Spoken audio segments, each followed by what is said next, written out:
blanket shielding her, her heart beating louder to confirm. Lying on the frozen lake, snowflake caught in her lashes, she was ready to let go.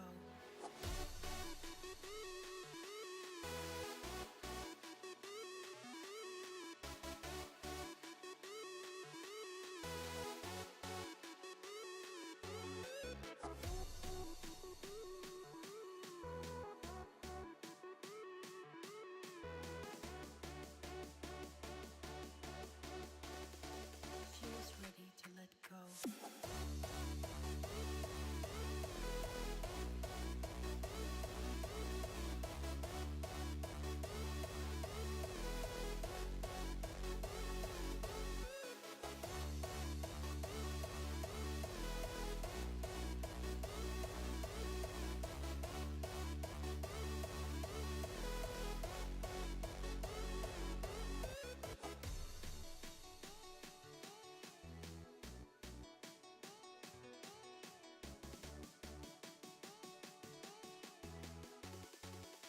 Her heart beating louder.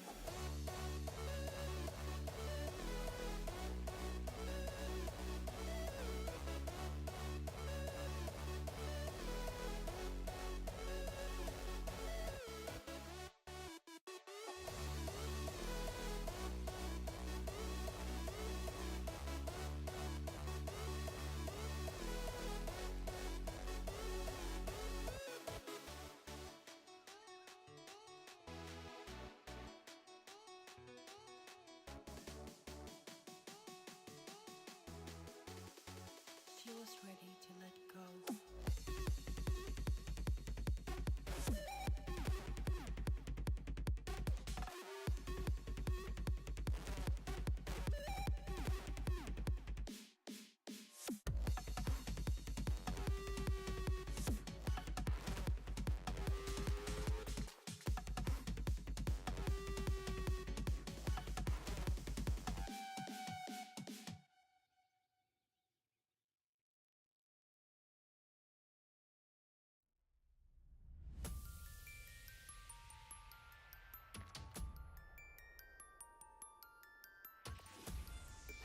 Is developing a self-aware killer robot that's fueled by social media.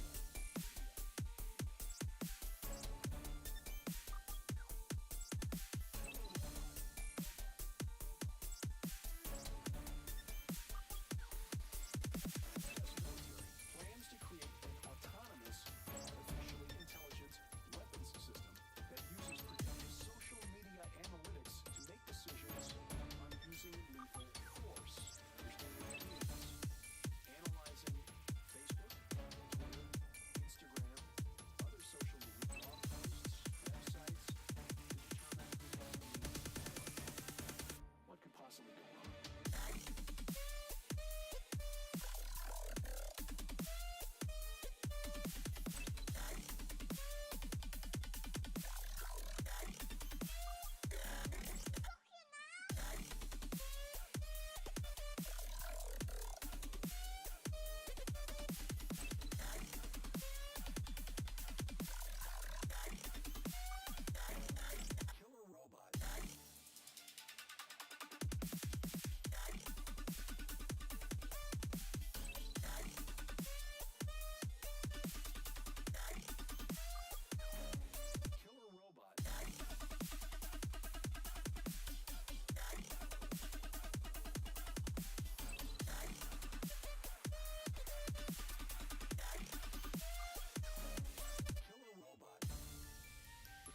Documents confirm that work is underway to develop swarms of self-aware interconnected robots to design and execute killer operations against robot selected.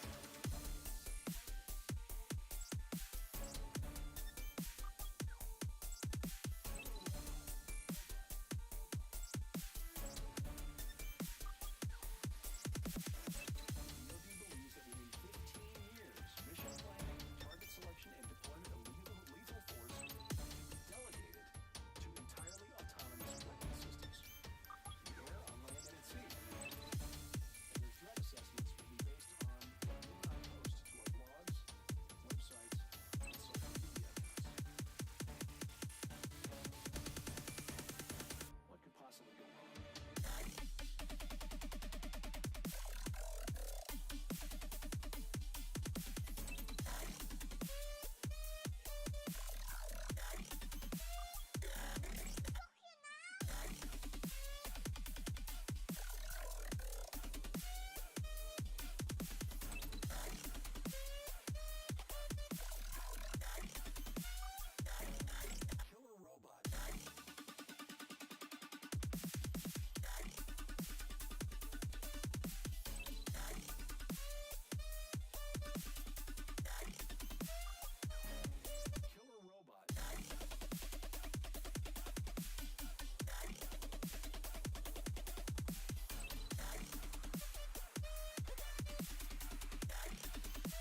Hey, good afternoon, everyone, and welcome to Tibia Talk.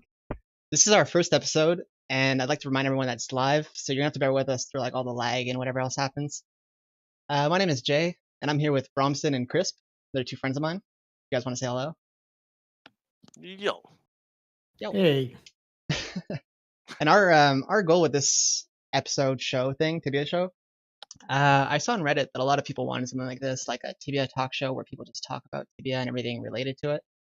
So our goal is to try to bring together all the communities like Reddit, Discord, the Tibia itself, website itself, and Twitch. There's a lot of Twitch streamers lately, and we want to shed some light on all those people.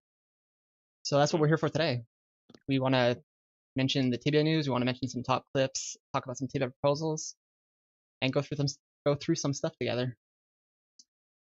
And to do that, we're going to introduce ourselves first because it is the first episode, so we're going to go through all that boring stuff first. So I don't know, Bromsson, Krisph, one of you guys want to go first?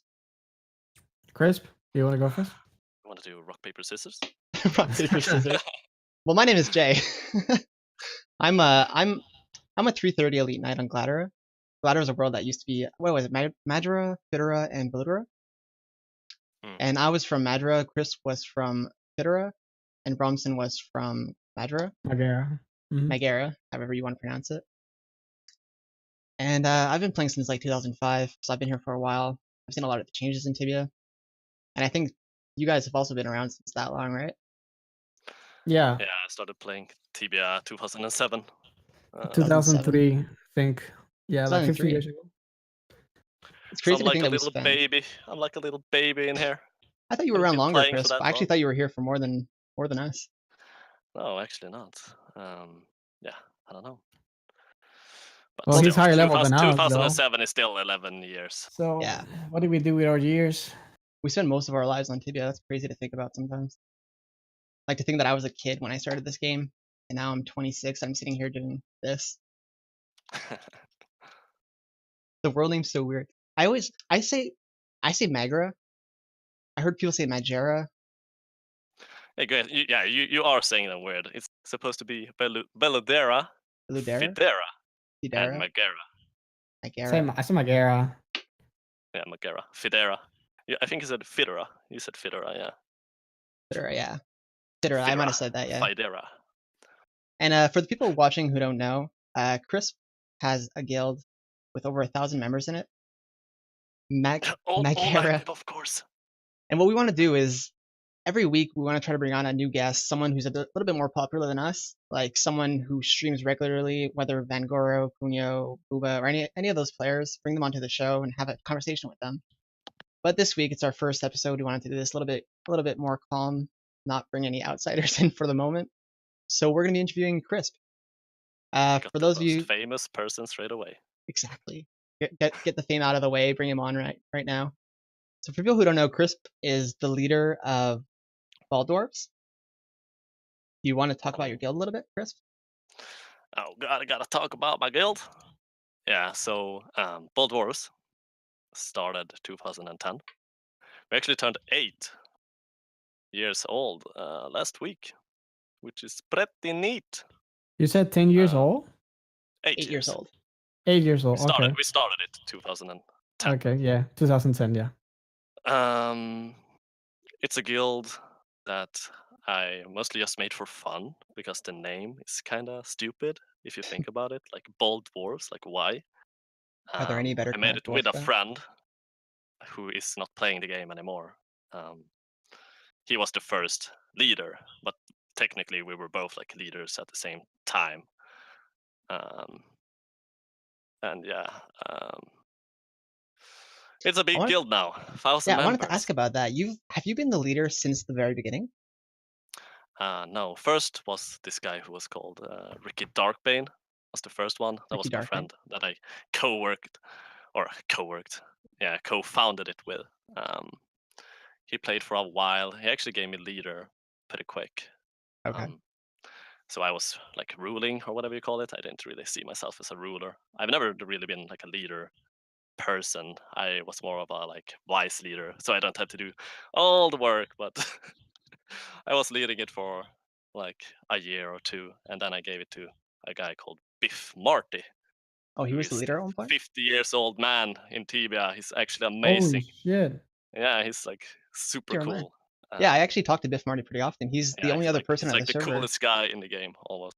Yeah, he's the only other person on the server that does quest services. So I help him with those Yeah, whenever he does them. he's like one of the most friendly persons as well. Yeah. So I took a break from Tibia, pretty long, like probably 3 or 4 years.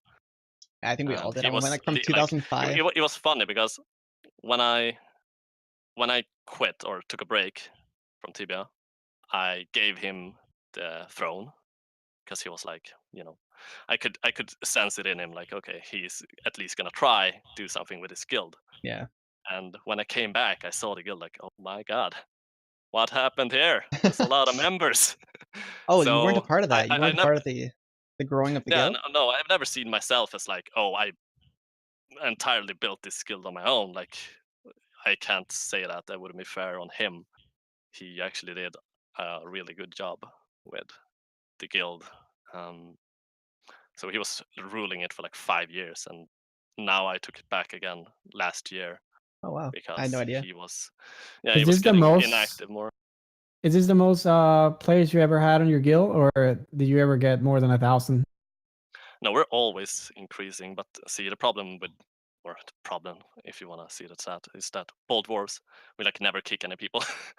Yeah. Okay. So it's like, it's still a pretty active guild, like, so a really active guild, and we have great members. But Do you keep track of the applications and everything, or do you have your vice leaders take care of all that? sorry, of what? Do you keep track of the applications and everything and all the invites, or do you have your vice leaders take care of that? No, my vice leaders are actually pretty good at that. Or it might be Biff Marty because he's always like checking applications and all. But I made a guild site for Bold Dwarves. So like now when I am a leader, like dedicating myself more to the guild. Like, I've done a lot of events for the guild site, and I've been planning on making like a YouTube like recruitment video and everything. So I'm trying at least. But again, Yeah. like, I don't see myself as the only leader in Bold Dwarfs. It's me Shared and among all the everyone. vice leaders. Yeah, that's why our ranks are the same as well. Like, I'm not I'm the leader. Like, Yeah.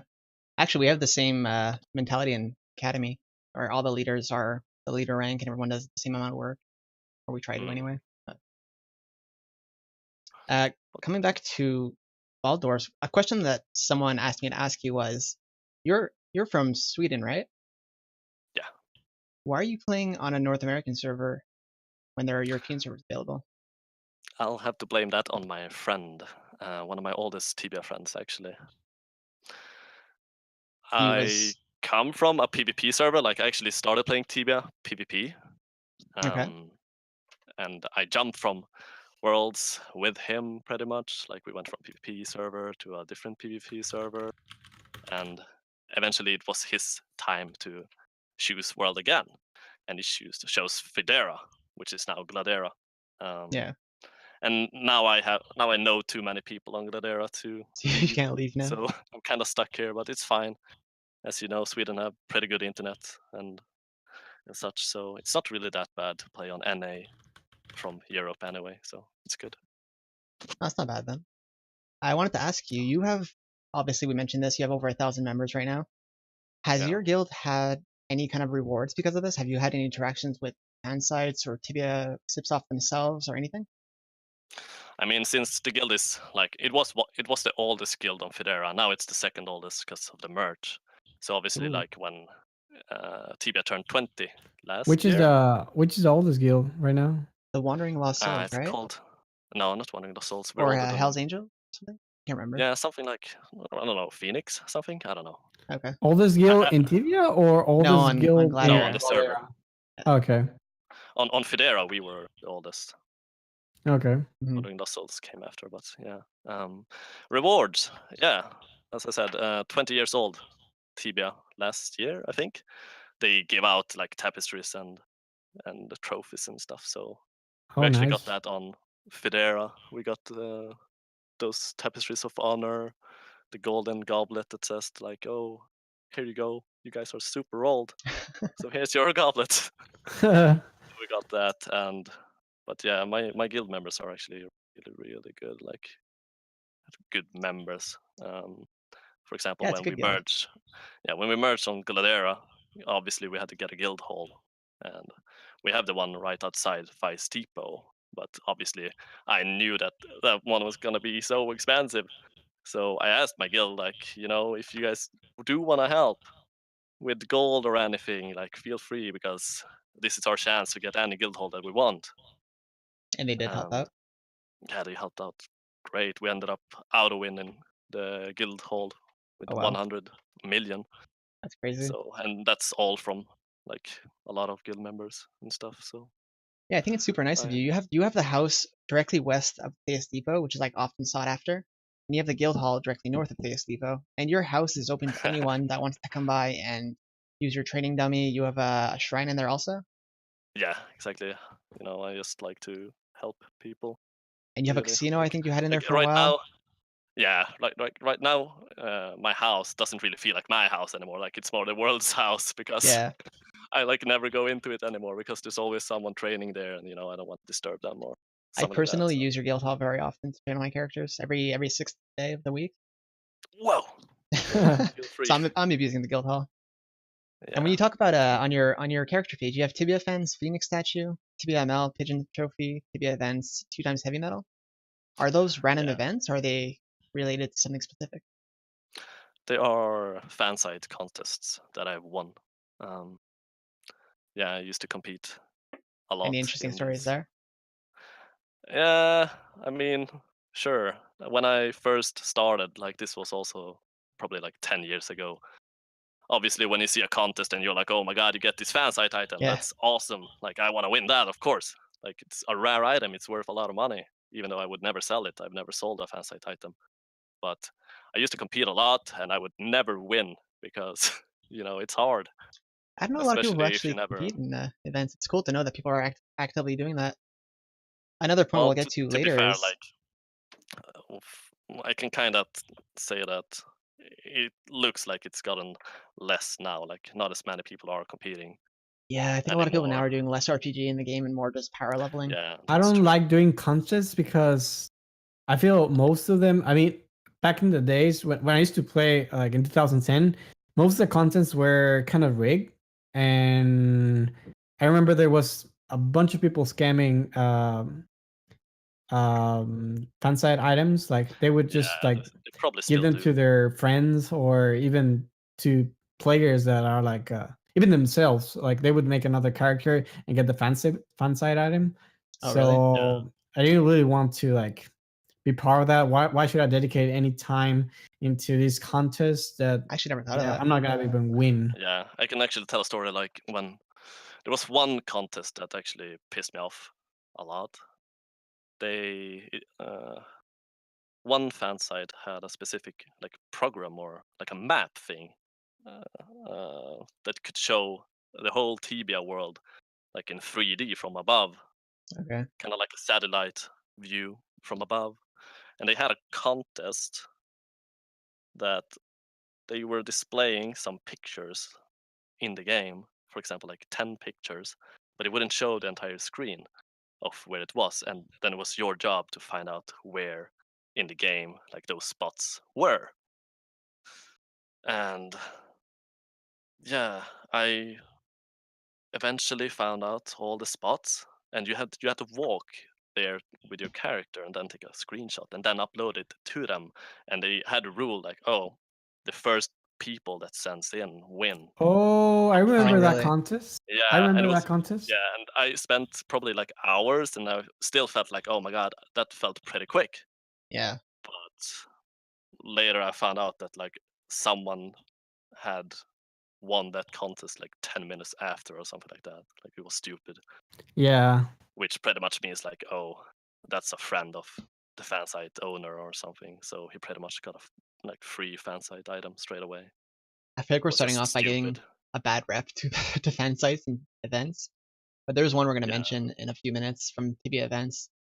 They're having an event going on right now too that we're gonna Yeah, bring I up soon. remember they even had like this theory about how that player got to that place, and that like he was super low level, and the place where it was somewhere on Pits of Inferno or some place like it's not very easy to get there, and as a low level, because I think it was like a level 60, and they made the math, and there was no way that guy could be there like in 10 minutes or something. And so they say that they planted the guy somewhere there. Oh, he'll be near it when the event started, kind of thing. Yeah, I remember that contest. Yeah. That's possible, yeah. Yeah, but it's hard to like stop that kind of thing though for Kipsoft, Yeah, for sure. I think. So Moving back to the interview though section of the video. oh yeah, we being got a little sidetracked. Yeah, being a level 440 druid that's been around since 2007 with a guild that's been around for 8 years. What do you Hmm. like off the top of your head? Do you know what your most fun memory is with the game? Like the most fun you've had in the game, Well, I don't think I can pick like the most fun, or an but era, I or do have a lot of fun like most of the time. most of the As you time? know, Tibia is more fun if you're playing it with someone, and I used to have this like 4 vocation team with friends that I used to play with a lot. So we always used to laugh when hunting, all that. So Yeah, it's probably like just enjoying the game in general. that's a good way to put it, I guess. Yeah, but there are some funny stories as Yeah, well, for but I sure. think we can take that later. If you guys want, we can move on to the next segment of the show. Mm-hmm. Up to you, or if you want to keep Sure. going. If you have any more questions for Chris, you can shoot them now with those questions. Worded that a little badly. No, I think we're good. Or actually, What's your username and password? Fringy from my guild, I wanted to ask you what your biggest new moment was. Noob moment. Yeah. Oh yeah, I have one One. that is pretty funny, and so this was when I was playing PvP. I used to main a knight, and I come from a world that PvP was like a big thing. Like there was always a war, and I was like the only one on the server who was like neutral. What world was that? The server was called Thoria. Now it's Sorry, called okay. Kenora. Oh, Thoria. Yeah, I'm from there, so that's my like first real server. Okay. So I got above level 100 something, and I never really had anyone to hunt with, because like all of my friends were low level than me. But eventually, like a druid messaged me, and he wanted to hunt like hydras or something. So I was like, sure. Like I was always like skeptic, but I was like, oh, whatever. Like, who cares what happens? Like, what happens if I die? Like, sure, I'll just get my blessings, whatever. Just get my Even though blessings blessings were back then. expensive. Oh yeah, true. Well, anyway, and I found out that the guy who messaged me was the leader of one of the war guild. I was like, oh my god. But so we went to Hydras and we started killing them. This was when,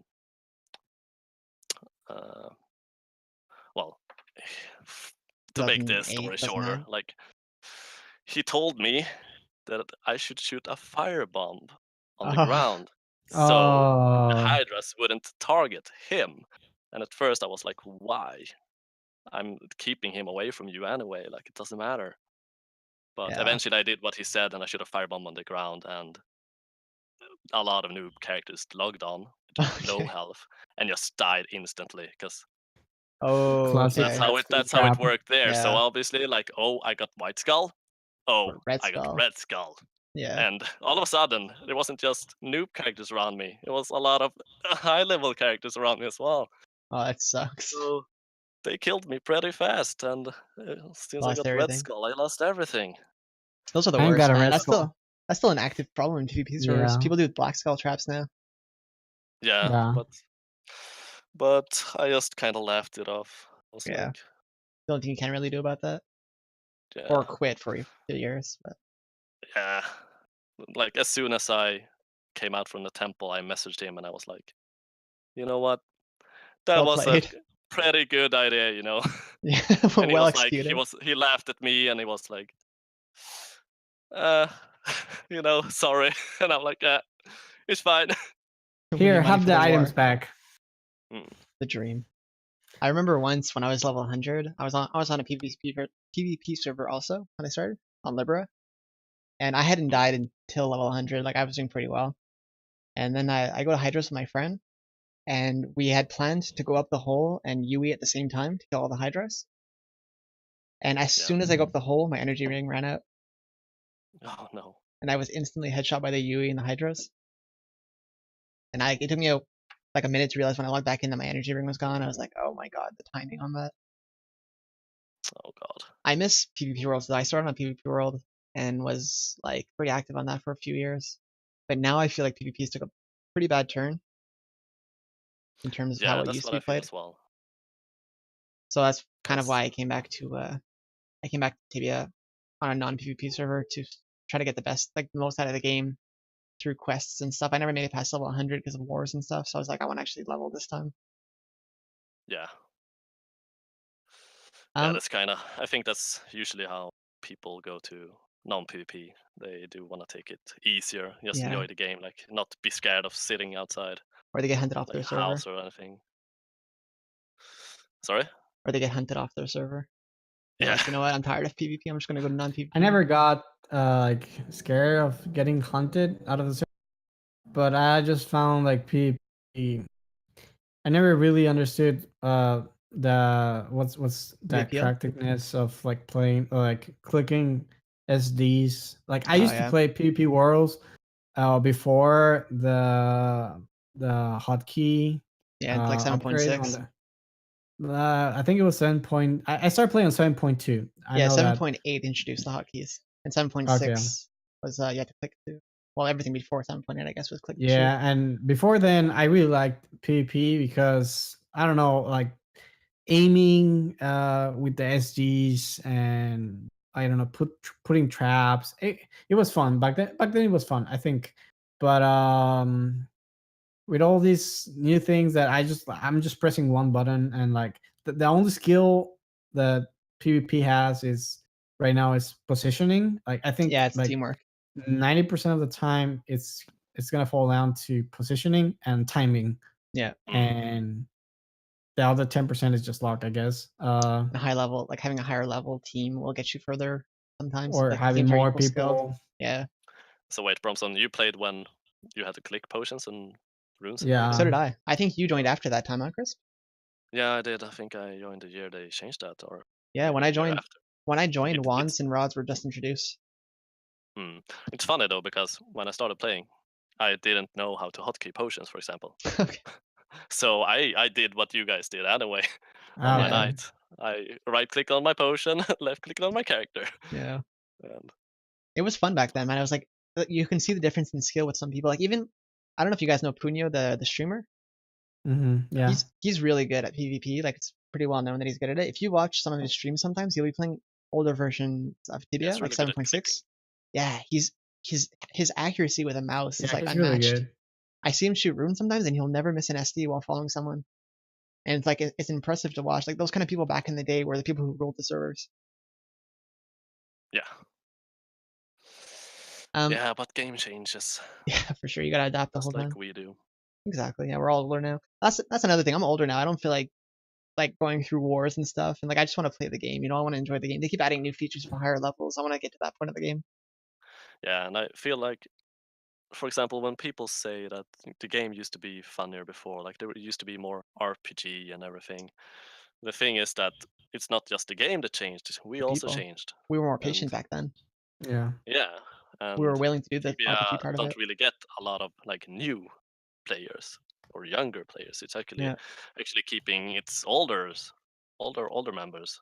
All the returning players. Like people who quit Yeah, for a few years and then came back. yeah. Like we're So I seeing mean, the RPG problem is kind of our fault. yeah. We're seeing a spike in player growth. Like a lot of people are like there's a lot more people playing these days. I mean, RPG is also kind of shifts off like uh because there's also I grew up with so many unresolved quests. Yeah. Like the The Serpentine Tower what's is it still called? going. The Serpentine Tower. Yes, that was one. The Basilisk on Cass. Yeah. Yeah. That's still a thing. That's been People on forever, yeah. and there's You know nothing what? else like. I used to try solve the Bone Lord or the Beholder language. Yeah. Oh yeah. yeah, I We've spent all Like so a tried much that. time in long that time too. ago, I used Yeah. to do like, oh god, documents and everything. Like, oh god, I'm gonna solve this. Like, I'm gonna Yeah. be one of those few people who has solved it. Like, no. There's a huge. Go ahead. Sorry, what you were saying? There's a huge thread on the community boards. People who are still trying to solve Serpentine. And it's been like it's like at I think like 70 pages of comments now of people who are actively trying to solve that. What were you gonna say, Bromsson? I was just gonna say that I got to the point that I figure out how bone lords communicate, like verbally, but With their cause mouths. it was like pretty easy. So the bone lords, they just blink their eyes really fast, and Yeah. each combination of open eyes and closed eyes, they mean a word or whatever. It's like Morse code or So something. With their yeah, it's kind eyes. of like Morse Beep, code, beep, but beep, beep, like beep, beep, beep. it But with was blinks. super fast, Yeah. yeah, with blinks, and that's why one of the library characters is called Blinking, because they would see the Oh, Bone Lord and they would see him blink a lot fast, and they would call him Blinking, even though his real name. I mean, he gets mad because they call him Blinking or whatever. But going from there to whatever they wrote on their books is just nonsense. Like that step never actually, I never got to it. And Yeah. there's actually there's so many like books on like Isle of Kings, I Yeah, think all that's of the name. Kings. yeah, Heart of Kings. And there's a library you can read about bone lords over there, and they tell you that how they communicate, and they say that they blink a lot. Like, well, So so Mm. when you yeah, got that many eyes, you kind of gotta blink a you lot. can understand how they communicate. You don't understand what are they communicating, and About that's where I got stuck, which is like Yeah. the main point of the quest, I guess. I don't even know what kind of rewards they would give you Beholder out shield. of that.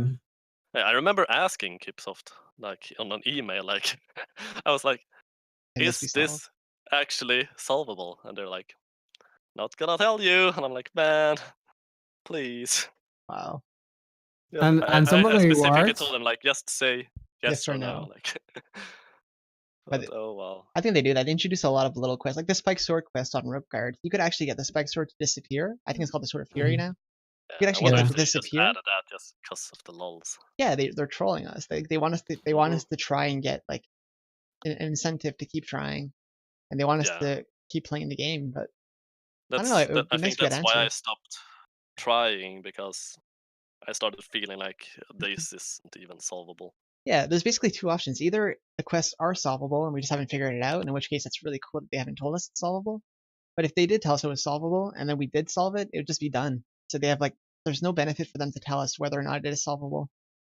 Yeah, that's probably why they don't. I think that these are quests that they had a specific reward, and I feel like the reward got outdated, Yeah, and it was just like pointless to keep on working on the quest. For example, there's the water walking boots on Serpentine Tower, I was gonna mention Yeah, that. Yeah, and we can actually like go through water yeah, now. we We can can swim. swim. We have Helmet of the Deep. I was wondering maybe the water walking boots. What they do is if you're in Yalahar Quaras or if you're in Sea Serpents, you walk quicker. You know, like the coconut shrimp bake. Like eating that, Mhm. you would just walk quicker with those boots on. That made sense to me. Yeah, hmm. If but it was obtainable. for example, the spike sword too. There was a glitch, or I don't know if it was a glitch, but many people like brought item from Maine, I think. Yeah, Yeah, they did. So there's better items than spike sword now on yeah. Cooker. I've seen So demon armor, You've probably actually like, seen it in game yeah, well, not in game, but on a clip or on, something. yeah, on a stream, a YouTube Yeah, video.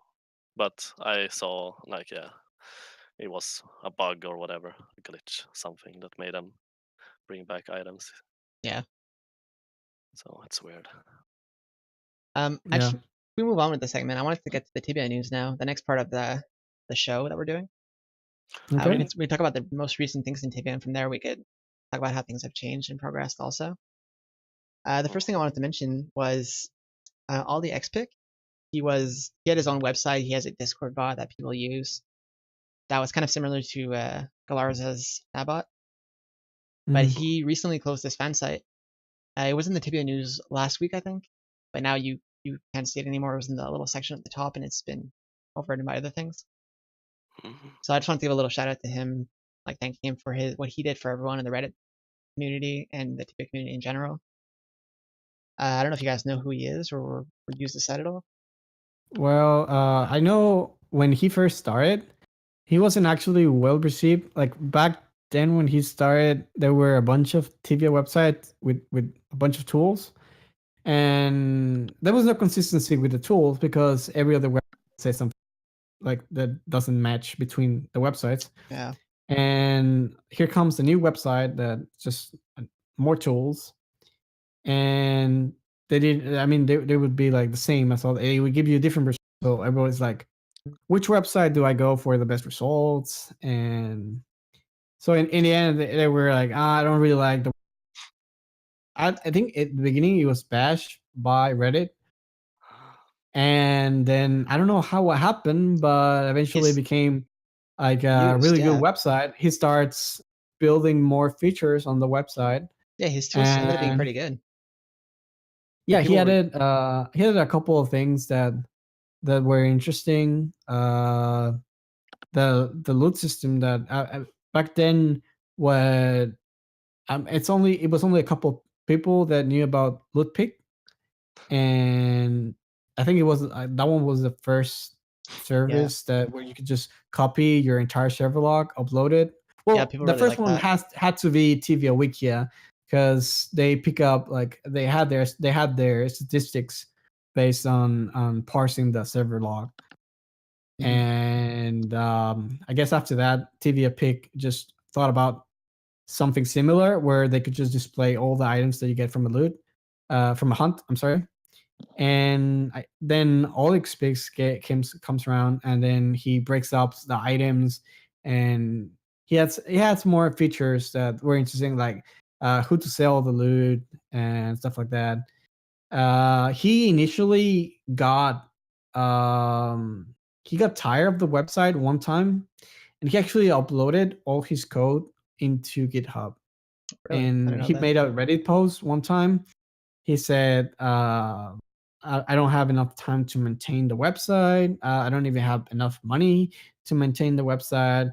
And eventually, well, he just decided to close the website and put the code on GitHub Yeah, and just like call it quits. yeah. But I was there actually when that happened, and I messaged him, "Hey, you know what? You can just make your tools static. You don't need a server. Blah blah blah. This will help you. Just like you're using GitHub already, so you Yeah. just might as well use this feature of GitHub that you can just upload static content there." A lot of people mentioned that And in the comments. They were saying like, why not yeah, I release this source know code on the website? Galarza made a post on Reddit about several other open source Git projects, whatever, that where you can just upload your stuff, which is static, and then because most of the things you don't really need server side interaction. But anyway, the point is that he got fed up and he quit with OlexPic. And then after like I don't know half a day or something, he deletes the post, he deletes the code from GitHub, and he just starts building again. He starts working on OlexPic, and then here comes a warning after like I don't know 2 years or so, and he says, guys, you know, some money to keep Yeah, up with the I server think a lot of people costs. started using it. I think he got more. He got overloaded on the server side. He didn't realize that many people were going to end up using it, I guess. Yeah, part of it was because he also added a Discord bot Yeah, and on his website on his server, yeah, that's and true. he said on one of his posts there that most of the bandwidth and processing comes from his Discord bot, and everybody told him, hey, but you don't have to actually keep the Discord bot on the same server. You can just use different servers for Discord and the website, and you can we were interested. I think most people on the uh, Reddit and the subreddit of Tibia wanted to keep the website. They weren't as interested in the Discord bot. I think Discord bot, his Discord bot was still as popular, but I think most people were interested in keeping OlegSpic. Yeah, it was the tools that were interesting online, I think. Yeah. And I think a another Tibia problem. Wikia admin even told him that he could help him, and I don't know what happened after that. He might have just said no. I'm too tired of Tibia. I don't want to maintain the website anymore. It'd be interesting to get him on the show sometime. Talk to him about everything that happened, like his whole process with the website, with the bot, and everything. It'd be nice to talk to him if ever we can get him here. Yeah, for sure. What I think also happened was originally when he released the Discord bot, I actually had it on my Academy server for my guild, and it worked well. But then I found out that Galarza, who's actually a player on Gladera, he has his own Nabot. And at the time, Nabot wasn't hosted on a server. You had to host it yourself from a computer. Whereas AliEx bot was hosted online. You can just add it to your server and it was working right away. So I had AliEx and then I decided to host Nabot myself. And it had the same features. It's just one of them was self-hosted and one was you have to host yourself. It's only like 4 months old, I think. The OlegSpic Discord bot, I think it's only like 4 months old. It is, yeah. He also wanted like to update the Tibia coins like manually. Yeah. And he at first I thought he was gonna end up tired of logging in with a lot of characters just to check out Tibia coin price. Yeah. I don't know what he did about that. I think that was the only website that kept the Tibia coin price. I actually talked to him about it once, and I think he said he got it from like he had sources on every world that would tell him the price every day. I can't remember exactly what the conversation was. I'd have to go look on Discord, but I remember talking to him about that once. But what I think also ended up happening is that Nebot is now hosted online. Galarza has it on a server now, so you can just add it to your Discord. And it was already it's like a 2-year-old bot now or something. It's like, or more than that, I think. And it has like a lot more functions. Not that AliEx bot wasn't good. It just has more functions in comparison. So I think at that point too was like. But on my Discord is still, I think it's still run from his computer because I haven't hosted it anywhere. So yeah. So that's I think that also like was a little kick in the butt for Ollie that that bot became released to everyone. I think everyone switched over to that bot too at some point. Yeah, it works really good. So yeah, I have no comments with it anyway. But going back to the Tibia news, there was an update. Well, not like a small update, I guess, 3 days ago, where they changed. I think the major changes were like in the library. Have you ever been there, Krisph, to the library? Past the Azuras, the newest update that just came out. No, I haven't actually. Yeah, okay, because I'm a 330 knight.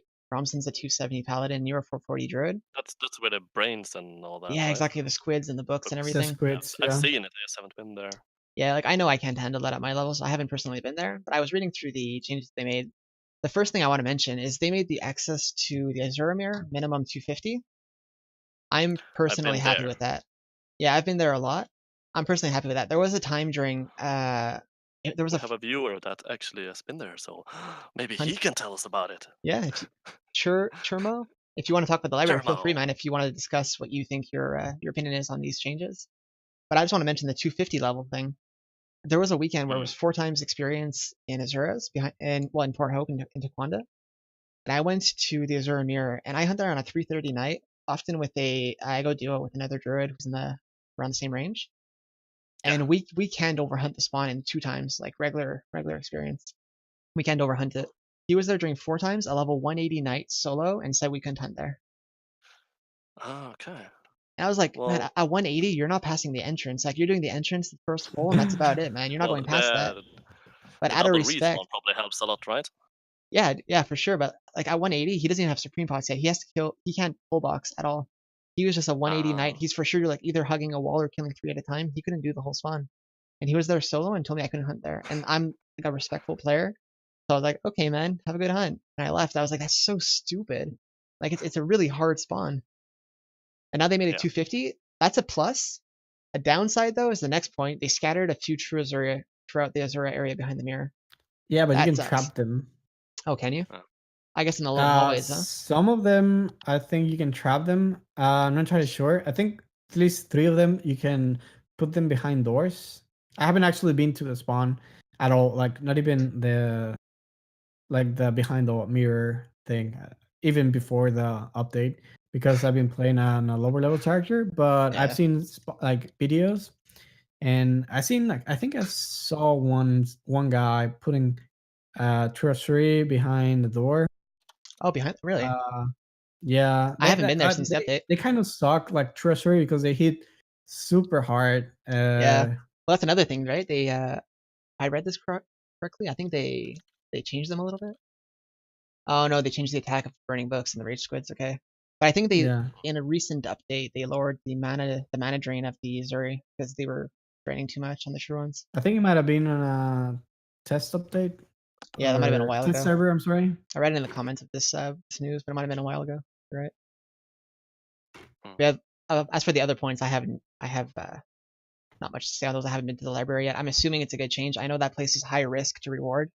Like you get really good experience, but it's also really easy to die. I've seen a ton of clips on Twitch of people trapping people with stupid doors to just open and close the door super fast. Yeah. If people die there. So I've never personally been there. I don't know much about it, but it seems like a good update towards the players. There's more loot.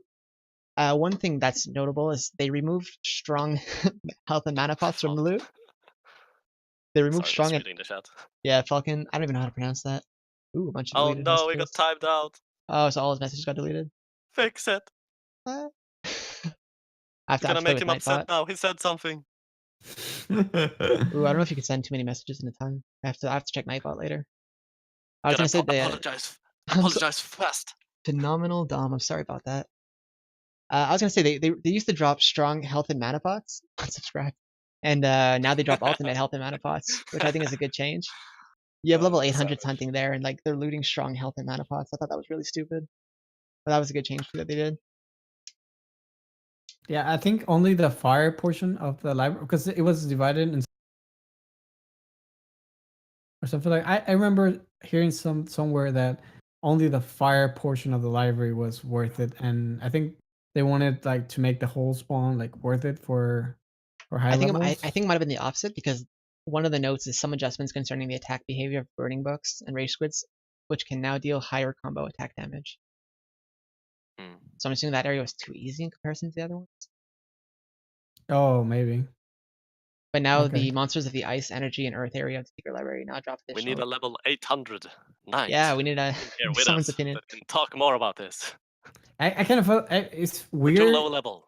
that they would say, okay, let's do 100. I mean, I don't think that area is for 800. It's Pretty hard, gotta be dude. for 500 or 600. On Twitch, there's a guy. Oh man, I can't remember his name. Something Mouse, Noisy Mouse or something. I'm sure someone in the chat knows his name better than I do. Who? Holy Mouse? Holy Mouse, exactly. Yeah, him. He hunts there. He's a 500 knight, I think, and he's dialed in combo to red really fast there. Like the things there Really? hit really hard. Yeah, they do. You can tell. Then it's kind of We stupid hunted like with a to 500 add knight since he was 450. Oh, that's good to know. such a high level spawn. I mean, Oh, sure. Have you hunted with him? What? 3 I defense, guess yeah, of there's course. enough level Yeah. 600 for Shiftsoft to add that spawn. I guess it's okay if you think 700. about them. But I remember the experience you get there is kind of stupid, isn't it? Like Yeah, 25k I think that's with an bonus. hour. I think Poblin was making 25. Oh no, he was making like a lot more than that. I think Oh, okay. with 225% and XP bonuses is probably around 25k. Well, Churmo, and I don't know Phenomenal Dawn if you hunt there or not, but what do you guys get as experience there normally? Sure, man, that's really good. Having free defense spray, that makes up, like, that makes a lot of sense. Yeah. The first time I hunted Nightmare Isles on my Especially night, I smart. had to use defense sprays. 2 Oh, druids, really? and he has. Okay, see that's the thing. They hit. Ah, that's smart. Yeah, Having two druids, yeah. I saw a video of Holy Mouse with a druid, and he How does that work with the experience per hour though? Like, because you kind of mess up the I'm sure it's still better party than other bonus or places. whatever. Oh yeah, that's If you probably go true. if you go 5-man, you're still getting the 4 bonus party bonus. I assume. Yeah, that's true. I won't even. Well, that's smart. I won't even watch it, let alone hunt there. Okay. Yeah, I've seen some bad combos. I think with 23 KK, yeah, it's worthwhile then with a 5-man team or whatever. 23 million an hour. Holy moly. That's crazy. I think I It's hard think to that's level in this game. stupid. Like to add that much experience per hour, to add a spawn that boosts your experience that much is it's dumb. That kind of Yeah, the brings us thing to is the now next in article, though. Tibia, I thought prison was dumb. Now this thing is complete bullshit. the thing about Tibia now is that like it doesn't matter what level you are, you don't really level slower, like maybe a little bit, but the higher level you get, the more experience you can get. So you're kind of still going in the same tempo. Yeah. I Yes. mean, but there's still a difference between what a high level could pull before the update. Yeah. For now, I think that's gonna be at least a 50% XP increase on their routine. Yeah. And I don't know how that's gonna translate to levels, but I guess 1400 should be doable in 2 years. Yeah. Mm, yeah. But To answer a phenomenal Dom, the damage is already done. Well, yeah, sure, but yeah. maybe it's time for a complete reset. Everyone to one. You say that, but they're just gonna start a new server. Yeah. Battle Life protected since the beginning. New server, go. And then you have a level 300 in a month. I mean, new server. I'm pretty sure there's like level 600s on new servers. On Pyre, I don't know. I know Dargo Lee, I don't know if he's still the highest level, but he was 270 not long ago. Yeah. Or he's in the 270s right now. I'd have to I mean, recheck. new but- servers, as in like I don't know, past year.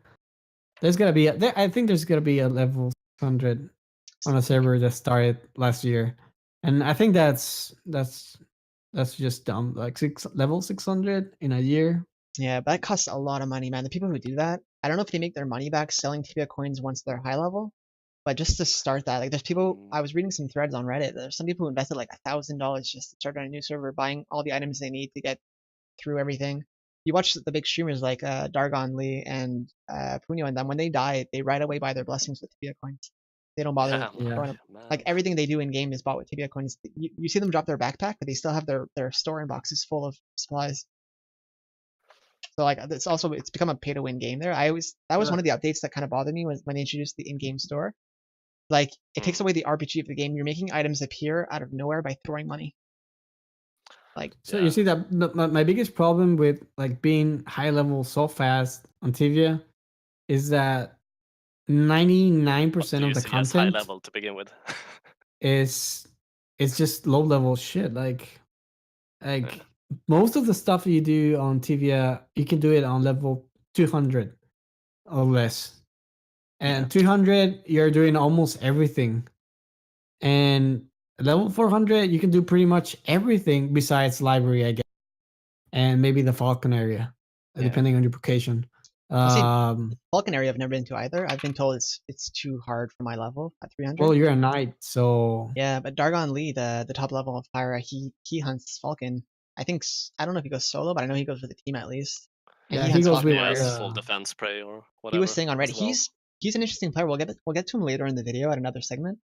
But he's mentioned a few points like how the Falcon warriors they don't do enough distance damage. He says he could lure him and his team lure about 13 into a room and then kill them. And distance damage, they're not taking enough damage at their level. They shouldn't be able to do that. So those are another creature that might be later on buffed, I'm assuming. Like they'll get more distance damage or they'll get a different spell or something. And if people get level up so fast, like if they get to 300 so fast that 300 is so common that there's like 1,000 level 300s, what are they gonna hunt? Yeah. We got 1,000 people, and let's say only 10% of that log in. So that's 10 people, level 300s. What do they hunt? What's nice about the library in the Falcon area is that they are made for higher levels. Like the Falcon area, I would say, is for 300 to 500, I guess. I have no idea. I'm just throwing numbers out. The library is for 500 and up. On Gladder alone, we have, I think it's over 50 level 600s now. Like that's a lot of people who and above. Yeah, and above, yeah. That's a lot of people who are probably on very often because they're all top levels. They all want to play and get ahead or whatever. So it's nice that they have a place they can go to that won't be dominated by low levels. Like Prison right now, you can start as early as 180 to 200, and you can stay there until 400. It's good experience, -3, -2. But you have the low levels who try to get the spawns there. Level 180 night, like on.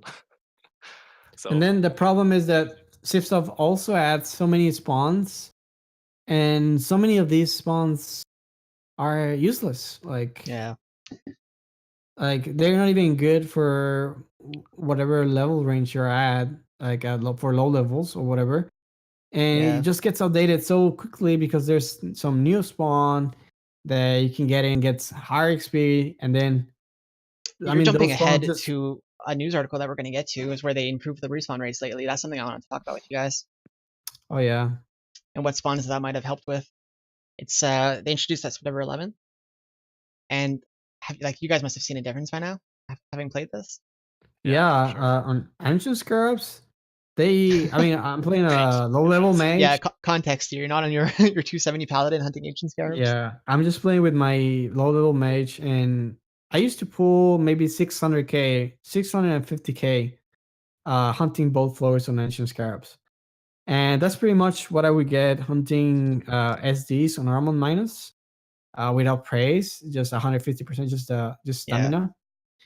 And once the 2x respawn rate kicked in, I'm able to do like 800, and I'm not even going through a whole. I'm not running out of spawn with the new update, and so there's still room to improve. I could just go around the whole place and spam UE. Yeah, Every time I and go always into a have room, I could respawn. just spam UE, and I'm sure I could get 850 or 900 easily, like just on stamina. No praise on it, no bonus, just 100% bonus multiplier, and that's it. Yeah, And I could get 900 if I was like doing UE every room. But I find that excessive because I also want to profit some. yeah. So What? You care Just about profit? profit I mean, in this day and yeah. age. I mean, after I spent like 5 million gold on training my character, I wasn't really that committed to my character. But then 5 million gold, like out of my bank account, I only had like 17. So 1/3 of my bank just went Yeah, out the window with that entry magic level training training. year. Yeah, Yeah. the So 4 times that was pretty nice. It's a nice addition. I just feel like there's something there's a weight of good and bad between that, because you have the people who have to invest the money to get the 4 times respawn, but those same Mhm. people who invest the money won't necessarily get the spawn once it's increased. Like if you invest, let's say, all your money into Rashmal so you can get Are prison, you and then talking you about go, that donation system, yeah, or the donation because you can system, also get a 4x, like that you get a 4x random every day, yeah, random every day. Yeah. yeah. But let's say you put all I your don't money I into don't really Rashmal. like that. I don't really like that donation system at all because I feel it's unfair to I those who mean donate. that's the way I think. I think people are greedy. Some people might disagree.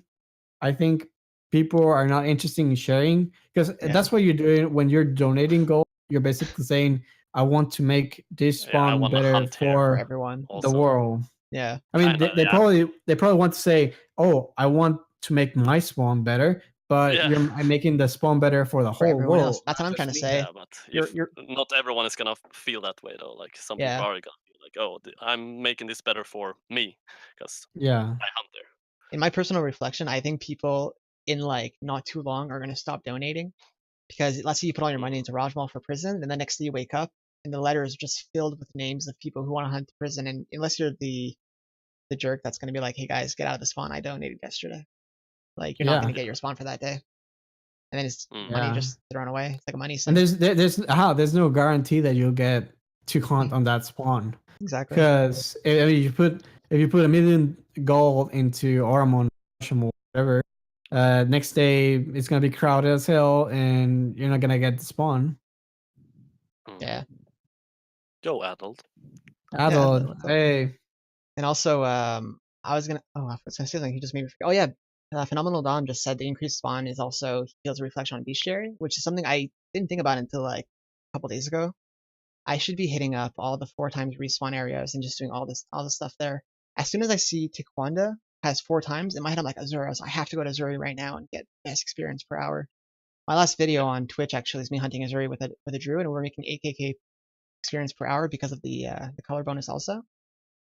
Yeah. But with the 4 times, like I didn't realize that Taekwondo is so big. I can be going to do dwarves. I could be going to do. I'm done all the little stuff. Like a lot of the little stuff that's around there, you can go and do the bestiary now.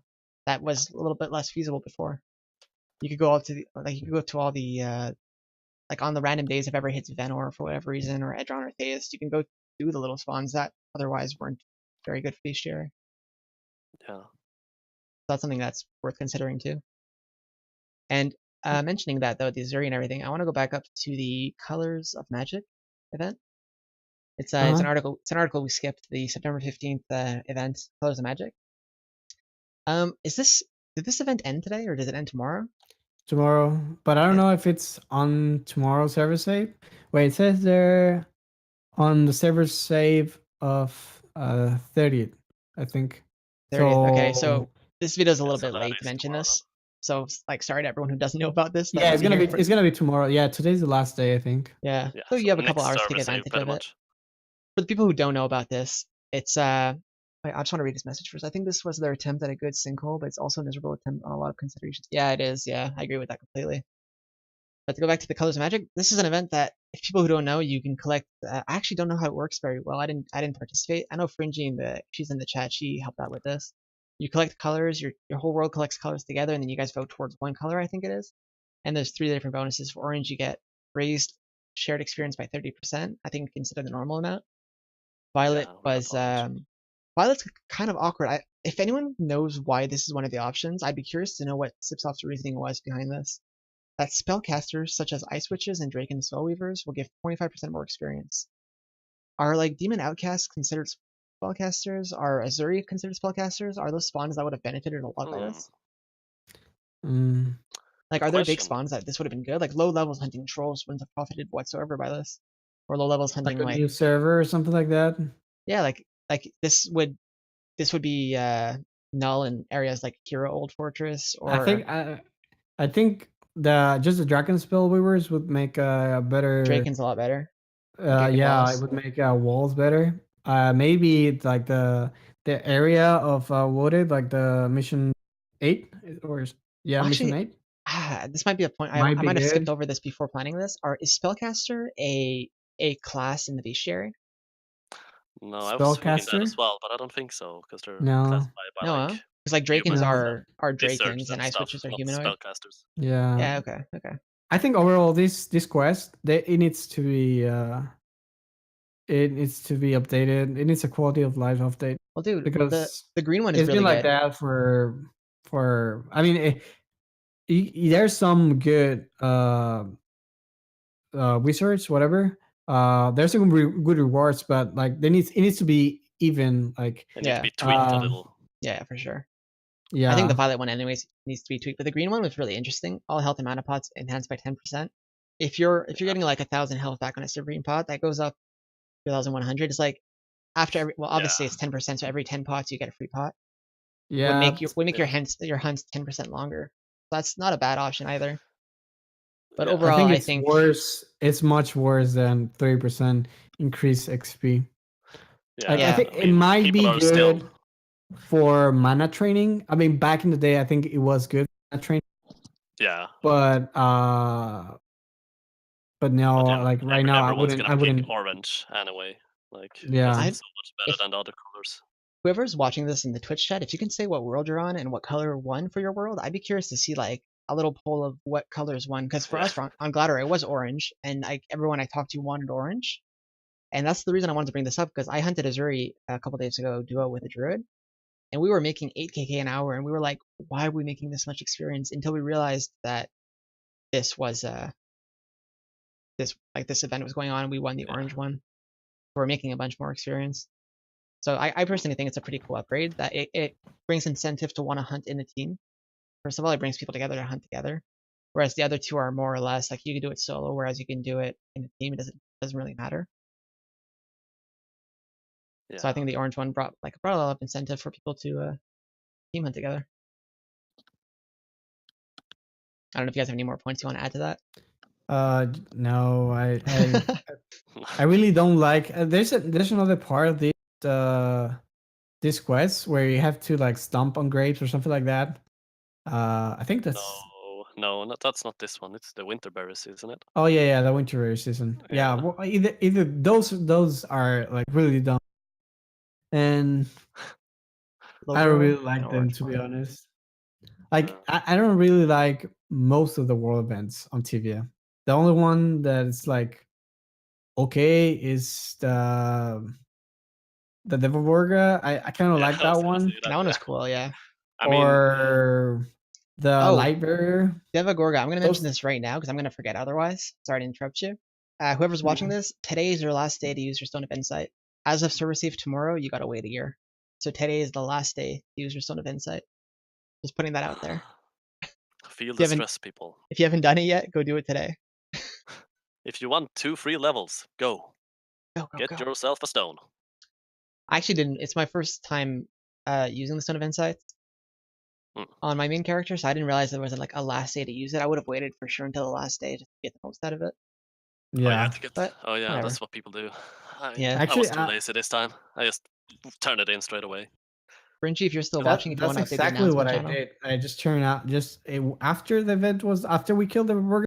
I just ran straight to the rewards room, got did- the yeah. stone of insight, and turned it. And I Because- was level 70. Yeah, I did the same okay. thing. Because I'm not sure. Correct me if I'm wrong, but I think that if the server fails, you can't turn in the stone. Is that correct? I don't know. I think you can. You just don't I get a stone. think.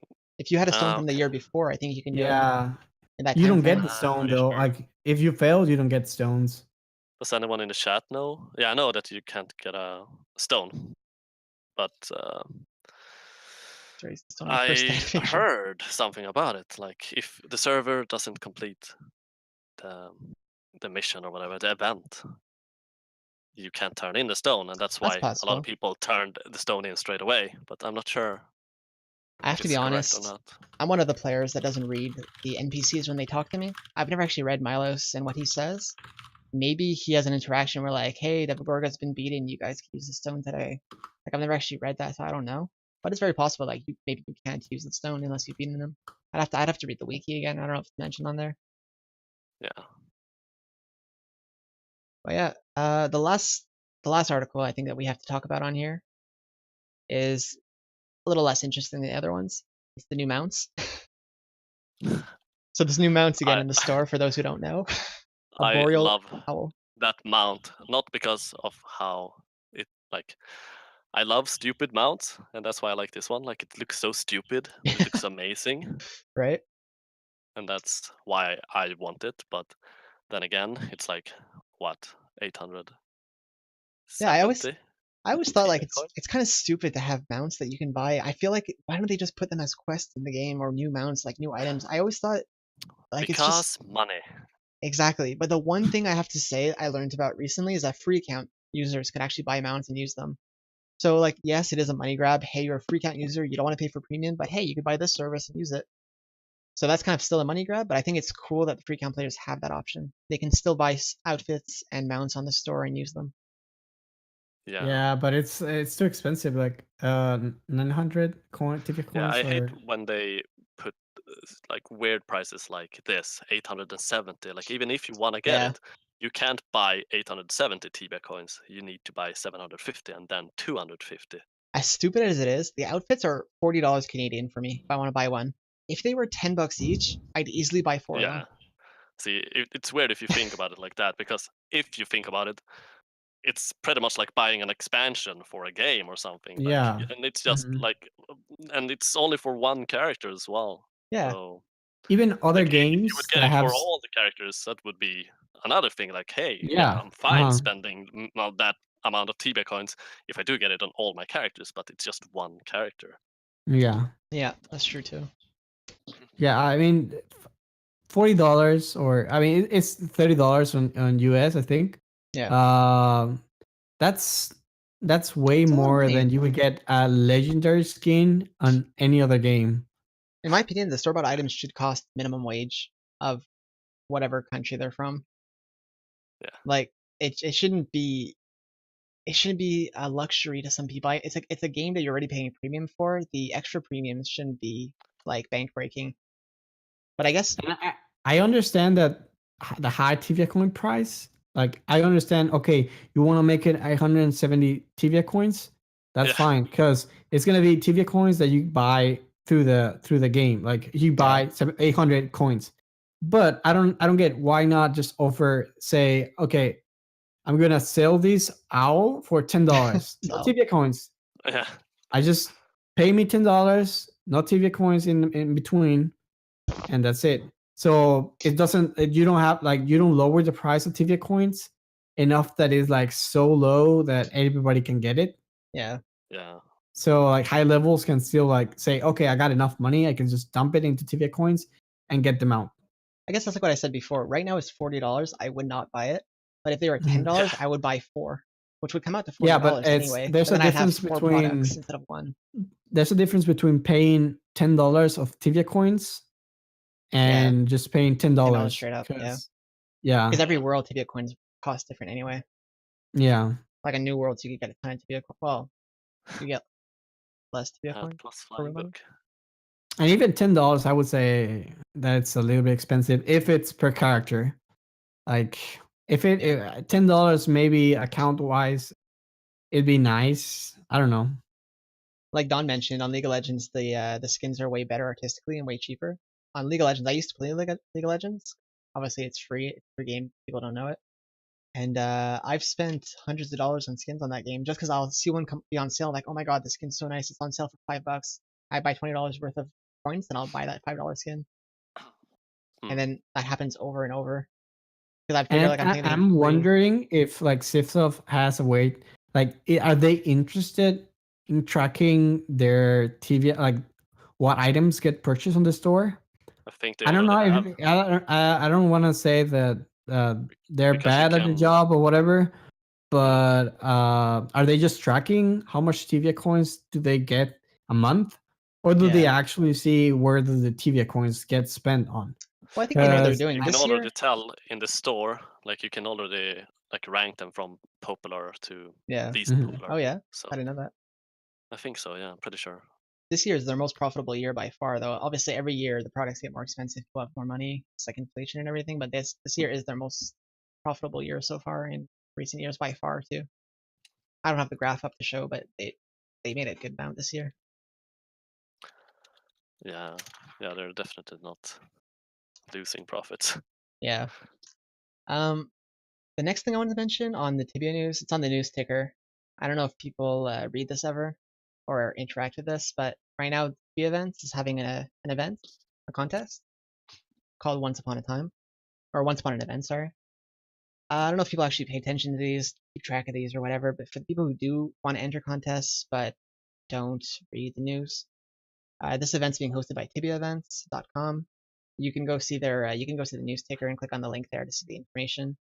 Basically, you have to write a story about any of these subjects, so New Year's Day, Bewitched, Masquerade's Day, etc., any of these. Maximum of 300 words, no plagiarism, English, include your character, and post a story on this thread. So whoever's interested in contests, you can go do those. Like Trimo says, he doesn't do those contests. What's the rewards? Can you see them? Yep, first place, gold trophy of excellence, and you get to choose between a memory box, a stuffed dragon, baby seal doll, a panda bear, a teddy bear, or nightmare doll. Second place is a silver trophy of excellence, and then one of the remaining choices. Third place, bronze trophy, and one of the remaining choices. So this is just another fun contest for people who like writing stories. If you enjoy writing stories, Yeah, like those for those people that are into RPGs. yeah, Still. the RPGers of the game, yeah, they can go enter that, get a prize out of it. I haven't actually read any of the submissions yet, but there's a few of them going on already. Actually, people enter this. There's only 3 submissions. You have pretty good odds of winning.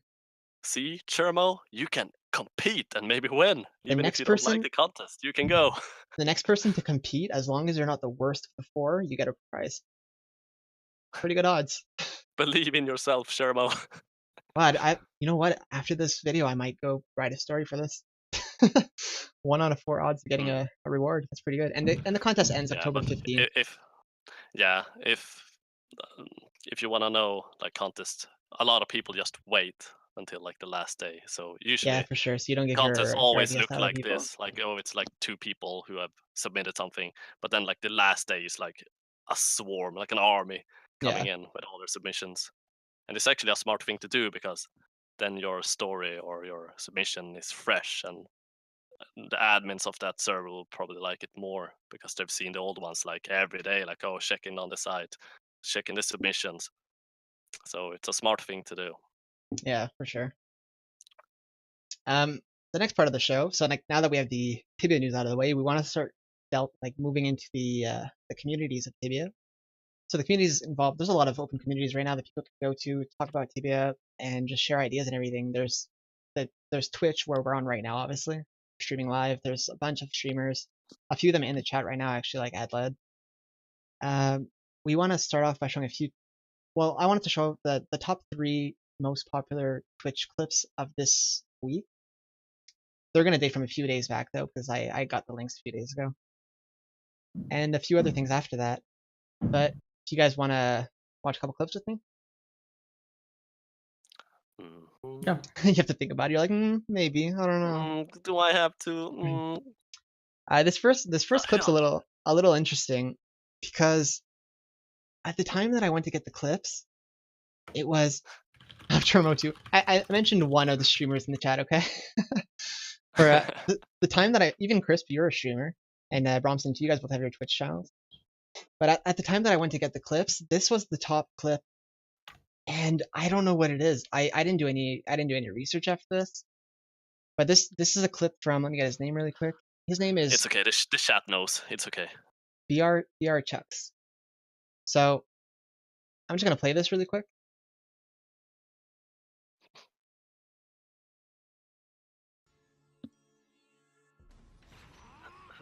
And I gotta point out, I have no idea what's going on here.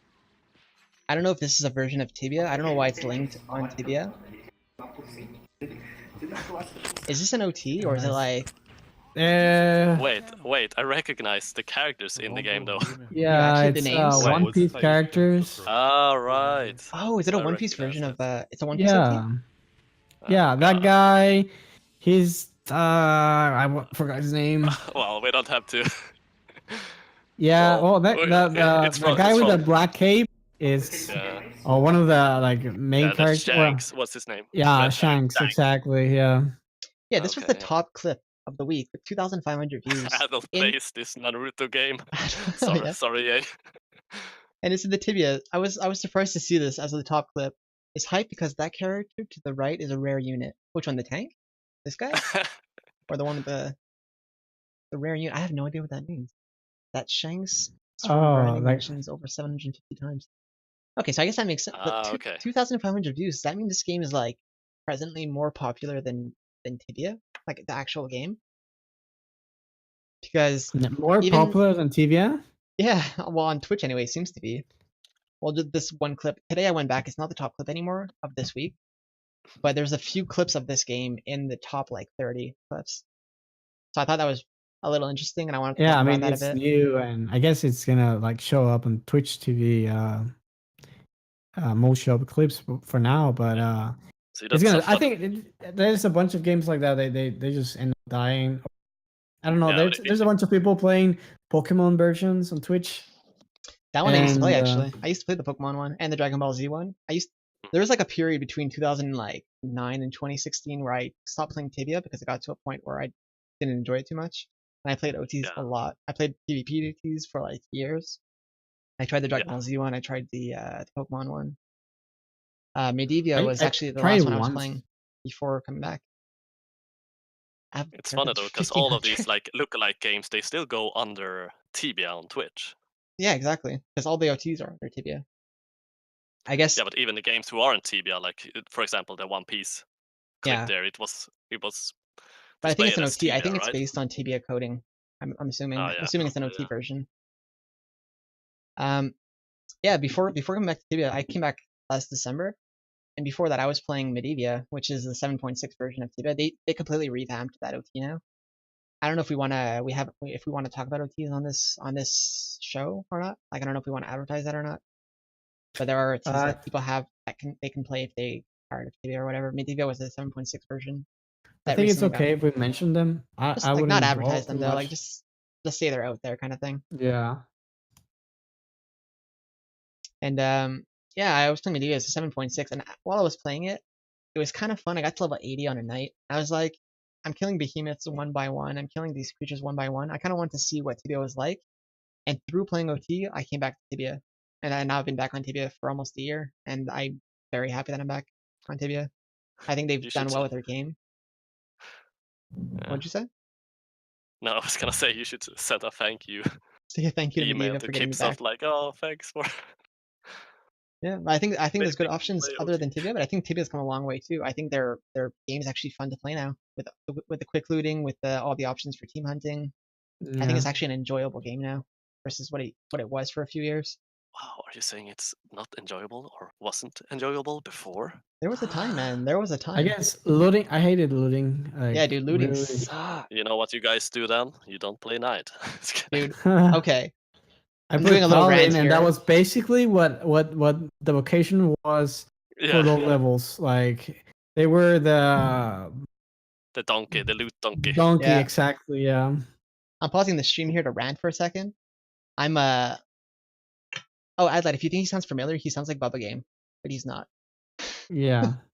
You know, yada yada, yada yada, shitty shitty. I was gonna say I'm a knight, And you know, and when I used to play, it was like you would hunt with the team, and then when you were done, you would split the loot with the whole team. You would go to the depot and you would split all the loot that you have among all the players that were on the team. And now it's like you get back to the depot and the other 3 vocations just shoot all of their loot onto your depot as a knight, and they're like, "Here, you deal with it." I hate that. It's the worst. yeah. The worst thing that's happened. People are so dependent. Like gold is such an accessible unit of income in the game that people are like, "Oh, I don't need these items. You could just send me the gold. I know you have it." Yeah. And it's like become expected now. I'm getting used to it. But it's something that's a little bit less like when you hunt for like 3 hours straight and you have just backpacks of loot to go sell after, and people are just throwing you all their loot. That's my rant for this show.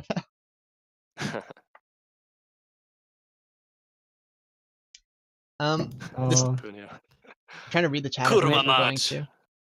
This let's go next clip, watch the next clip. Yeah. yeah, the next clip is I don't know how to pronounce his name. I'm assuming it's Tuzen BH.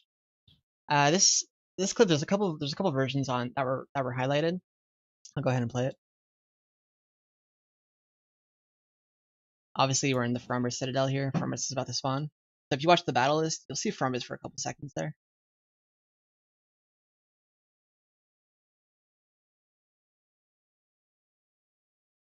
So the reason I wanted to talk about this clip, it was Boom, gone. it was Gone in a the second. second top clip when I went to get the links. And I just find it crazy how this boss used to be super hard, and now you barely have time to click him before he dies. Yeah, I it's think the they're same with more all the fun world bosses. on PvP servers. I seen Bubba one time. He came into there's a bunch of clips of Bubba fighting in Ferum Brazil. Yeah, there was a clip not And too long ago that there was one clip where he was with an elder druid, I think, and he kept surviving. Like it was Yeah, he magic walled insane. himself. Yeah, it was insane how she survived that long, and he eventually died. But yeah, I don't in know how Fromber he Citadel. survived that. Wait, Baba? Yeah, Bubba. Yeah, but I've seen a clip when he goes in alone and he just like traps himself with magic walls and attacks Bromsson and he gets the hat. Oh yeah. I mean, yeah, there's some clips where he just gets the head like that, but there's some other clips where he's fighting with other people. I think that's interesting. How you compete for the hat on PvP wars. Yeah. What's I don't know. interesting about it? Okay. Yeah, like on non PvP that happens. Like there's so many people there, and nobody cares. It's just like, hey, whoever gets some damage on it gets the hat. Yeah, And you're like happy if you get any damage on it almost. yeah, but on PvP worlds, I imagine like on non-dominant PvP, Like for example, I remember when on Orchabal dominated spawned. PvP worlds. Yeah. For example, I remember a couple like 2 years ago, I think, on Gladera. No, not on Gladera, Fidera. Orchabal was spawning. Mm-hmm. And I was so ready on my druid to do like ultimate explosion to begin with, because Yeah, just to get some damage. And he spawned. I did my ultimate explosion, but he was too far away. I missed him. And before I could shoot a sudden death rune, he was dead. Mm. So I didn't even get to Wait, hit him. can you hit him with the with the explosion thing? Can you UE? You could What, free go Orchard him. Ball? Yeah. You could free go him for Oh, sure. you were playing with a druid, right? Yeah. Oh yeah, I thought you were talking about like health score or something like that. Yeah, I don't know Oh, if no, I no. think he would hit it. He would be immune to fire, isn't he? Yeah, probably. Or Okay. most likely. What are your Yeah, guys' yeah. opinion on this? Do you think the old bosses like Firmris, Orchard and Morgoth and all them, do you think they should be buffed, become actual hard bosses again, or do you think they should just? I think they should. You think they But I should? mean, yeah. I mean, I think that's what like what was fun about them I before, think they like a long increased the time ago. health one time. I think. Oh yeah, I but think they Yeah, they are so so weak. unnoticeable. Like they aren't even like I feel like they should be somewhat scary, or like it should take 10,000 something pounds. to kill them. Because the thing is, Buff to if you, 10 if you look at times the current state. Yeah, sure, I'm alright. if you look at Tibia like a timeline, there you can consider like there was a time where these bosses were the top thing on the worlds and people had to fear them, whatever. And you can say Yeah, like Mhm. now, have you sorry, seen Orchard, for example? Like a long time ago, when everyone was like standing on the other side in Edron, someone had to lure them or lure Orchard to them, like just to kill him. Like it used to be like you used to have like this tactic or whatever to kill Orchard, and now it's just like, oh, he spawned, he's dead. yeah, there was a video. I think who was it? Rubini? I don't know his name. There was a streamer who was streaming and Orchard spawned and it spawned off his screen and it died before he could get into the screen of it. Like it was just off the screen and you saw it die, but you couldn't target it. I thought that was pretty funny. Nice adult. Yeah. When I soloed Yeah. See, Orchard. see, that's how it is now. Yeah, like you can solo a world Wow. boss, Yeah. which is That, kind of crazy in a way. yeah, but that's where the whole discussion of like, you think these bosses should stay the way they are. Will this video be a VOD after this? Yeah, I might post it on YouTube after this for whoever missed I it and wants to think watch it. it might just be better if just like this they get rid of the announcement message and just Have it spawn like and you just randomly walk into it. That'd be interesting yeah. because then it's not a matter of chance. I think right now the state of the bosses it's very chance based. Like for Rummers in the video that keeps playing in the background, whoever crit and their single hit on it got the hat Yeah. probably. I See, mean, that's why. you have a problem there that it's that look how many people there are there. Like Yeah. that's the real A lot of problem. You people, yeah. have and the only way I could see they like no matter what kind of unless you make it like Gaspara, I'm sorry, Gaskarhot, that it just EOEs and explodes and kills everything. Yeah. Maybe the, Yeah, Ferrari should have that. Sipsoft was Good like, how do luck. we make this boss really hard without getting people angry? Well, let's just give it one move that kills everyone. Yeah. I don't know. That's still a fun boss But to I do, mean, though. Yes. yeah. And But it I takes mean, a while to kill it. Yeah, I but think he is. I think fun to kill. Gaskar is probably the only one That takes a boss while that to do right now. spawns that is not retarded. Like every like drops down like a fly because You actually need a lot. there Like, needs if you to don't have be enough people, you can't eat it. some form of coordination. Yeah, you need some kind of tactic, like, and yeah, things need to go right. And there's just always going to be someone who's messing it up. Yeah, for sure. And like, also Gaz, thing about it is you need enough people to kill it because it has that healing spell. Hmm. In like when it gets down to what 10% something 20%, it heals Yeah, almost something like that. completely. Like red health. Yeah, so it actually has like it has a couple phases to it. It has a new AI to it. So that's kind of interesting in itself. But again, they're like, you can't do that boss if you don't have enough people, and that's another restriction. I feel like Subsoft is getting to a point where they're like, what can we do to this boss so that people don't kill it in one wave? Well, let's make it You know, heal if they and don't they have could enough people. also make it like the Citadel because I think the Citadel is might be a little bit too easy. Maybe if it was like if there were bosses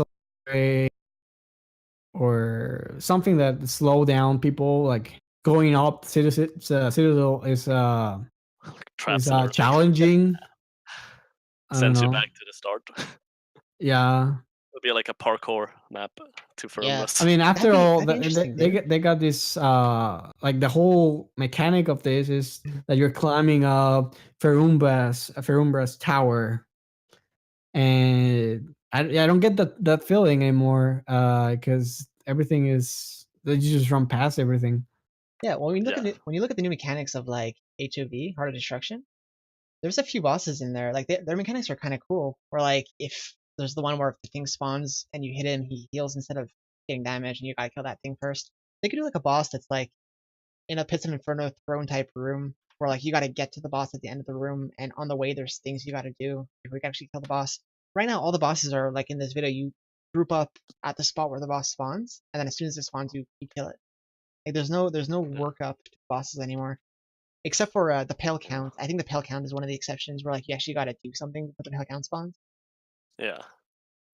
which was a good idea. But that boss too takes like 6 people to kill it, and it dies in 3 rounds. Yeah. But that was a good introduction. It was another thing like the cave is not open all the time, whereas guess Haragoth and Bromsson and all them, you can get to their rooms without them being spawned. So like there's little things I'm sure they can do eventually to make these things better. Yeah, but will they? Yeah. Yeah, will they? That's the real question. Now they introduced the secret So library I think and this isn't the first time like a lot of people have asked them to buff the bosses. the Yeah, world bosses, but Yeah. I don't know. It's taking too long. You Now know, with the you know how secret- fast they are. yeah, with the secret library they should have added another boss. I don't know, maybe there will be and it just hasn't spawned yet. Pretty recent update. Mhm. Maybe there's a new boss that we don't know about. Never know. This last clip, I just took the top 3. Oh no, Chermo got timed out. Time out. What did he do? He Oh said the bad word. God. Oh he no. By the way, there is Better apologize. there is a word restriction. You can't use any bad words in the chat, and I don't know if there's like a message limit. What the hell? Did you post But a link? he'll be back in a few. Oh, he might have posted a link. What? Possible. Okay. This last clip. Go ahead. No, I posted a you link. go Yeah, ahead. you can't post links just for if you want, you can message it to me on Twitch and I'll watch it. Or can I see? Can I see? Oh God. I'm gonna, Turbo. I'm gonna go see if I can see what my Nightbot is blocking. I can go open Okay. the link online. Let's see. Chermo timed out for posting. Yeah, I got the link here. You don't have to post it again. Why does it get timed up though? Did he send it again? If you post a link, you get timed out. I made it so people can't post links just for whatever reason. Like just in case, you know. Oh, it's the link of Angora. Yeah, I'll play the. I'll play this. Dawn is having fun. Bromsson and Krisph, can you guys see what I'm playing, or do you want me to share my video with you guys? You guys have the Twitch open? I have Twitch open, so. Okay, so I'll play it here. You guys will just watch it in a few seconds delay. Dude, you can't blame me for that though, dude. Link to terminal. I didn't ask for help, dude. I was on my fucking level 60. Why would I ask for help on my level 60? I said he's scold if you want to come, and then you came. What the fuck? He's attacking stuff. What the dude? Yeah, that boss. I like that boss too. That Oh, that outburst. Oh yeah. Oh, okay, that one. Yeah. I went there once with a full team, and we had a 200 paladin with us. Funny story about the whole day for that, but he walked by the charged one while he was killing the sparks. He didn't see it walk up to him, and it one hit him also. You should probably mention how the boss works first. Yeah, well, people who don't know it, the is this Anomaly? No, it's outburst. Oh, Outburst, right? Yeah, he this goes is Outburst. into This isn't even the one I thought. Outburst. Wait, is it? I think it's outburst. Yeah, it's the one that teleports you if you're not dealing enough specific damage. I think isn't it physical or what? Here, watch it really quick. Oops. You can't blame me for that though, dude. Link to I saw him Yeah, it's Outburst. explode. Yeah, it's Outburst. Yeah. I didn't ask So for basically help, he goes dude. into I was on my charge, fucking level outburst, 60. Why would I ask for And help on my then level after a 60? while, if you don't kill it, I said he's just scold if you outbursts want to and come, kills everything. and then you came. Well, he does like 3k AOE damage. Yeah, if you watch carefully, he tries to target it and then misses, and I think he thinks he's attacking it, but he's not attacking it.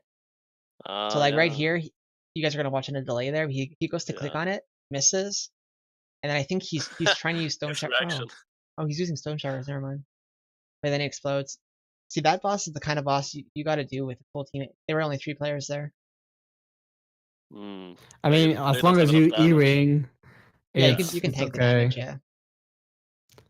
The problem is it didn't E-ring. Yeah. Yeah. See, Outburst, and also I think it's Anomaly, the one that charges up, and you got to walk it super slowly over those portals. Yeah. Those two. But I don't really like Outburst because I feel like anything that just it revolves around one thing, it's kind of bad. I don't know. I feel like if you want to have a good, he needs to be able to challenge you into different stances. I don't know. Like it needs to be quick. Like it's just not resort to I'm gonna explode and that's it. Yeah. Because Yeah. that's even it's not even the first boss that does that. I'm pretty sure there was another one before that, before wait. the HOD bosses that I- actually like exploded. I said something before. I said earlier that with the library they should have introduced a new boss, but they did. They introduced a bunch of new bosses. I had a written part, I guess. The whole Oberon with all the Falcon items. Oh yeah, the one you can solo, right? Exactly. Yeah. They introduced a new boss that drops 100 KK items, 100 KK value items. Have you can guys Oh, killed solo. the him ever? Overon? Yeah, Oberon.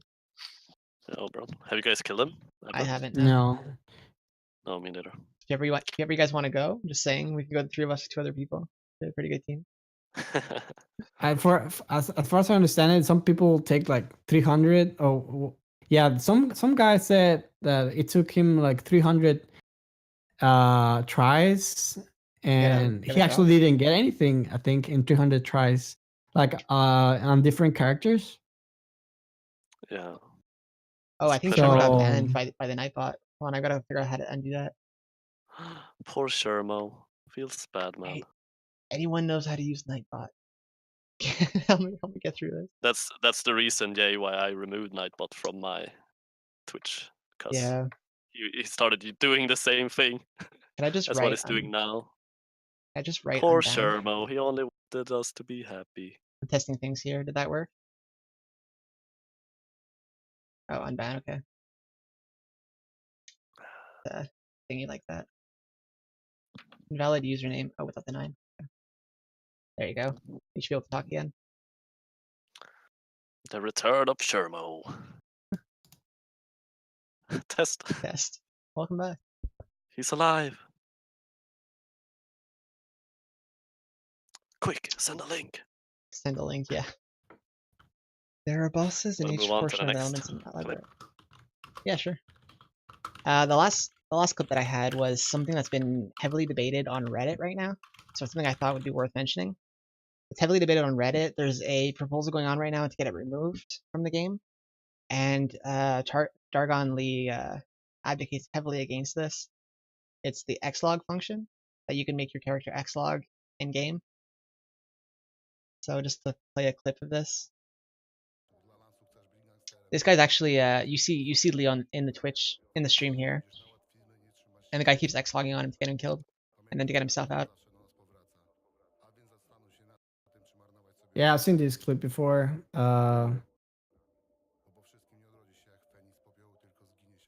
Sucks that it's so abusable, but I think there's a purpose. I mean, the purpose Uh, for it is because, of the connection problems that they used to have. Yeah. Yeah, because it's not directly linked. If you have people who are doing this, they're interrupting the connection between their PC and their TCP. So they're cutting the Yeah. connection directly. It has nothing to do with the Tibia client. Yeah, So exactly. Because have you guys used VPN anything at all? I Because haven't, but they Yeah. have like the same function, and it's just pretty much cutting the internet connection. yeah. But you can do it yourself without VPN. Like it's kind of simple actually. Yeah. And this guy ends up getting out after Mm. killing Lee. So that's something. There was actually a recent development on that. I think I saw it this morning on Reddit. It's in the game now. It's in the. Yeah, actually, I'm guessing you sent me the link from Bangor. We play that. Play that clip Yeah, they're starting to ban people. Well, that's one of the links on Reddit said that they're starting to ban people for logging. Yeah. But how will they know if you're xlogging, like if you're not streaming? Okay. Here's Do they another. know Here's another anyway? clip from Angora. I think you guys saw this one already Okay. too.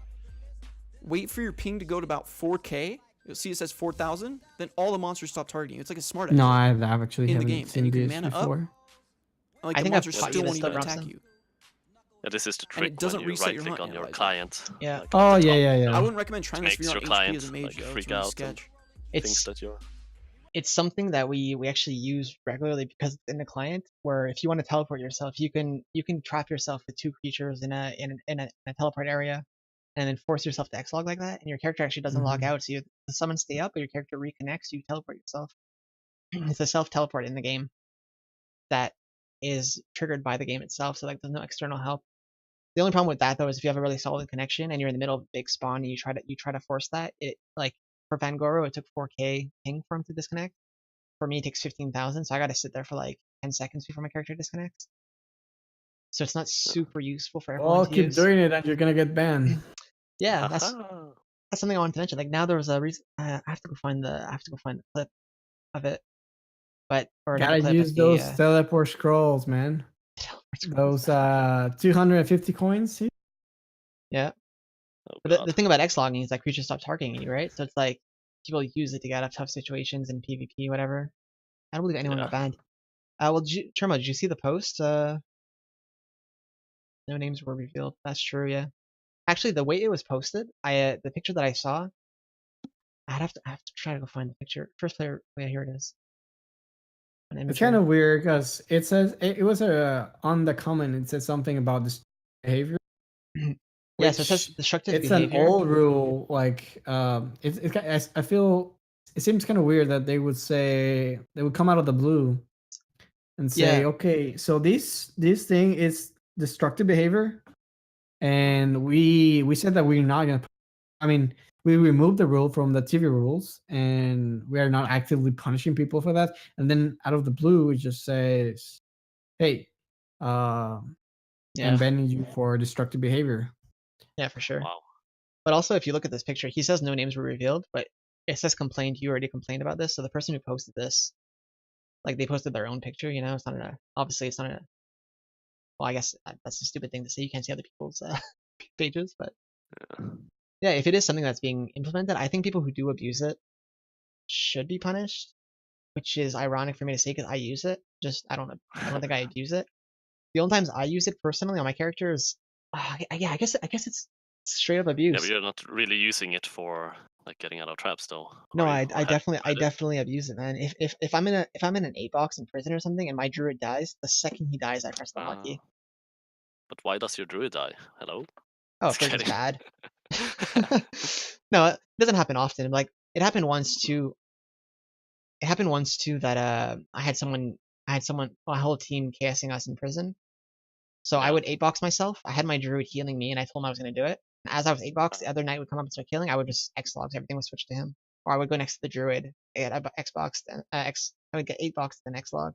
Like it is Mm. a defense mechanism in the game. It's just it shouldn't work that way. Like even though I do use it from time to time, I do think it should be dealt with. The only problem is then it's the situation of how do we deal with this without actually getting rid of what it's used for. Because like it has a purpose. It's for people who actually do have terrible internet connections.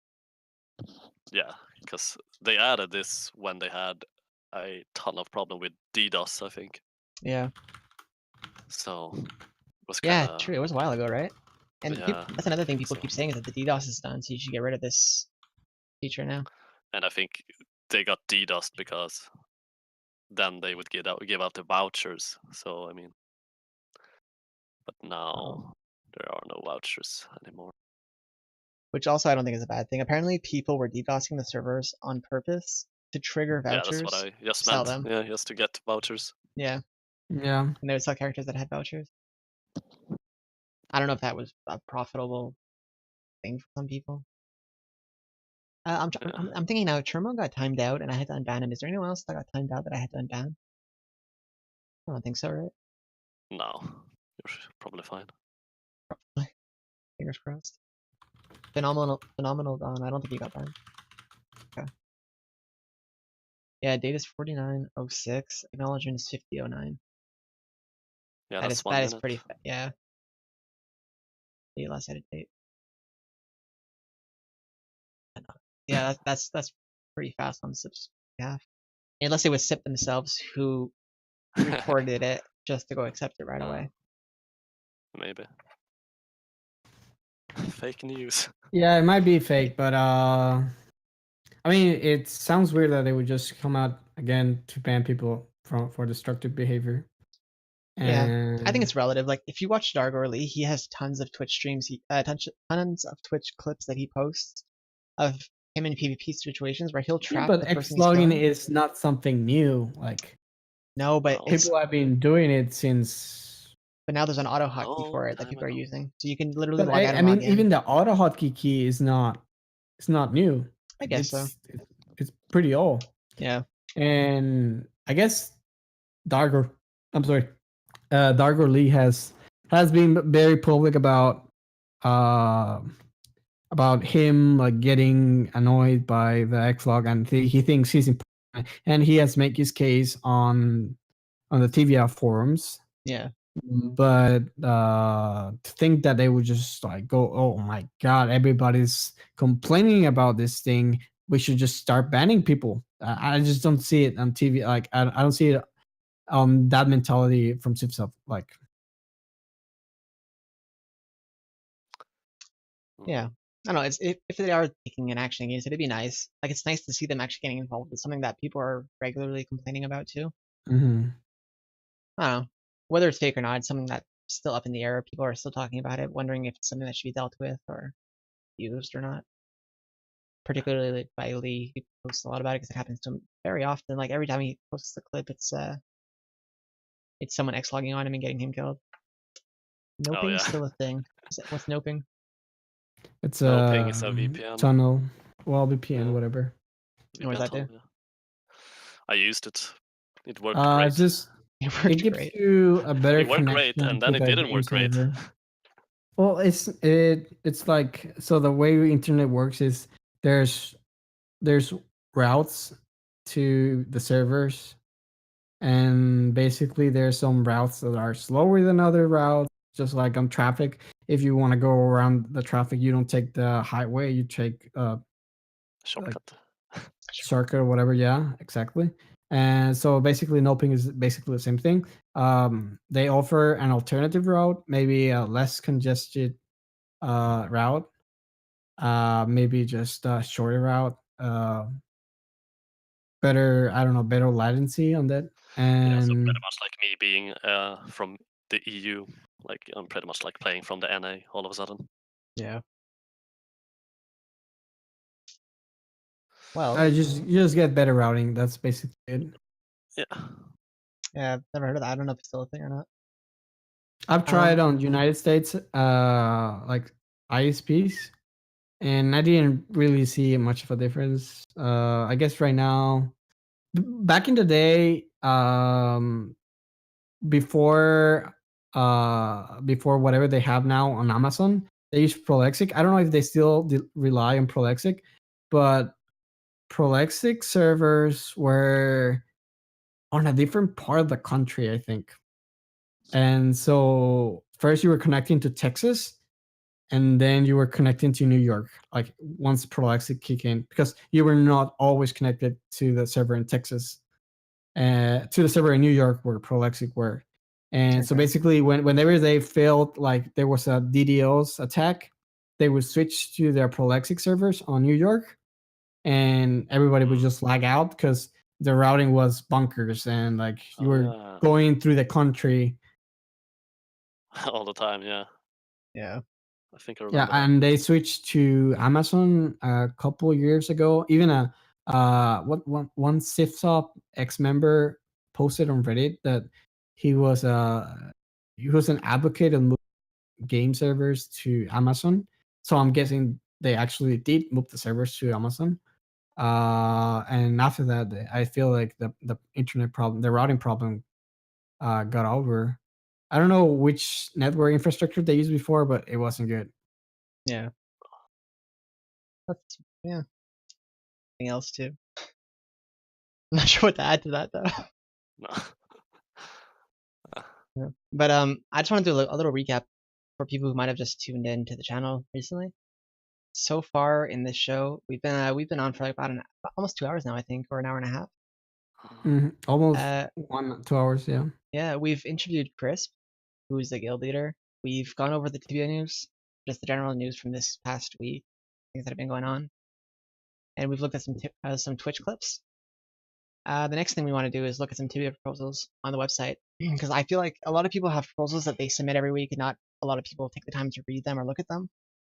And people often post their ideas like on Reddit or on Discord. I'll see a lot of people having discussions, but they don't actually go to the proposal board.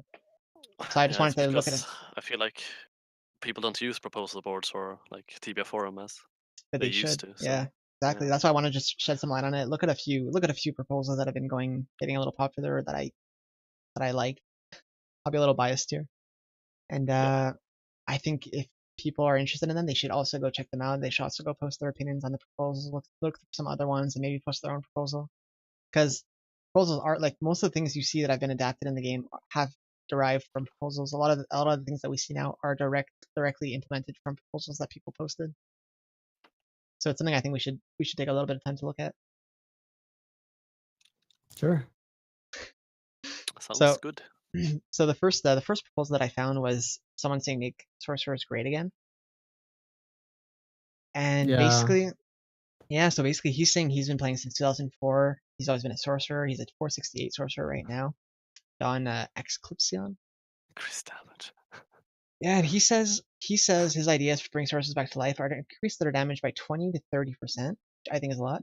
Make energy type damage useful against more creatures, and more attack spells Oh god. that include fire, energy, and death type spells. He says you should have cure spells like Exanomar, Exanoflam, Exanoviz, and a wider range of equipment.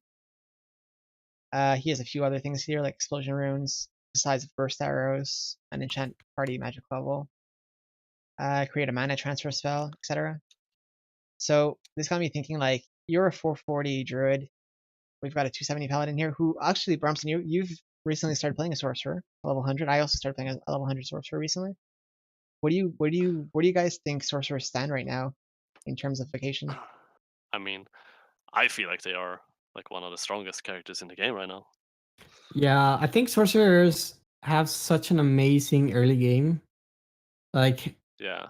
they have so many creatures they can hunt, and they're weak to against their elements, fire and energy.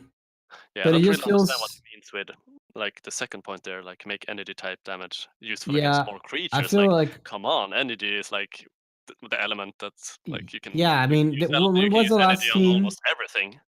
When was the last time, like they Like, there's a introduced? reason people choose sap as a charm almost to begin with.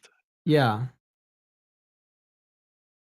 Uh, but I mean, Photon XP he mentioned death waves. I think that's something that could be implemented because I I mean, they think had right it. now a death wave.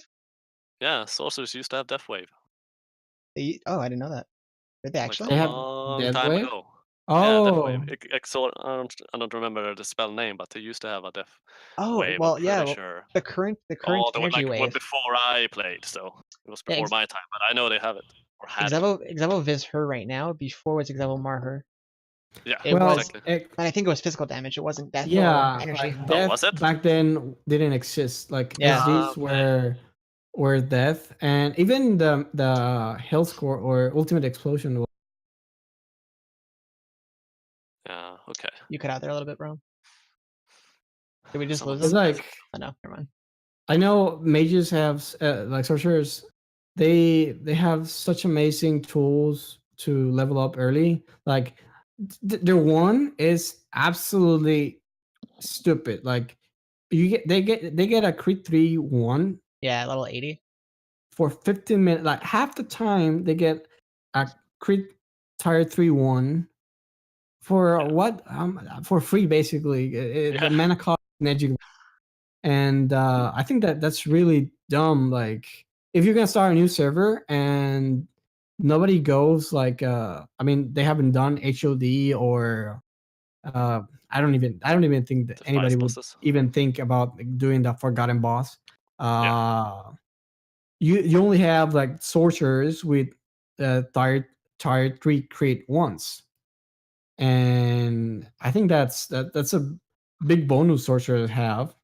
But yeah, eventually when the world settles in and everybody can get the crit tier 3, the powerful strike imbuement, then yeah, sorcerer starts becoming less relevant, maybe, and not only because of everybody else gets the tier 3 crit, it because the creatures feel like most of the energy creatures, they're not that good, and I find it weird that they keep pushing ice as the Yeah. strongest element, like Mm. on the game. Because and fire is like the demon type. So every demon yeah, type creature is they fire. keep So adding automatically like they're fire weak to creatures, ice. and they think, okay, so if we add fire creatures, they gotta Gotta be be weak to immune ice. to. They gotta be weak They to gotta be ice, weak to ice. Yeah. and they gotta be strong to energy. What's the reasoning behind that? Like, I add fire creatures, they gotta be weak to. They gotta be strong against energy. I don't Yeah. get that. It's probably because they're like, oh, we're adding demons, Yeah. so it's instantly fire, like you said. It's fun And also his third point there. Actually, I can agree a little with that. Like me, when I'm playing my sorcerer, like he wants to add more attack spells, like with different Mhm. element. Like I would like my sorcerer to have at least a fire wave, like a strong fire wave, I kind of was like gonna sorcerers, or I was kind gonna of like mention that too. druids have earth and ice wave that are actually pretty Yeah. strong. Sorcerers only have its weak fire wave, and You no know, one's I would using it yet. like if I could just have my energy wave, and I could just Yeah. say, okay, I want to change the element of. Like the UE almost. Like you change the element of your wave. Yeah, like if you go to Sultan or whatever. That'd be interesting. So instead of having energy beam wave, what's it called? Energy wave all the time. I'd like to have a fire wave that's just as strong as energy wave. Yeah, Yeah. that'd be But really cool actually. I just swap the One or element, the other. and even ice actually, because I mean, you're a sorcerer, you should be able to deal with every All the element. elements, yeah. I don't get why. That I makes mean, sense. Druids are gonna start complaining as well. Well, but I druids don't have their get own why would wave. they Energy have to wave and complain. fire wave or whatever.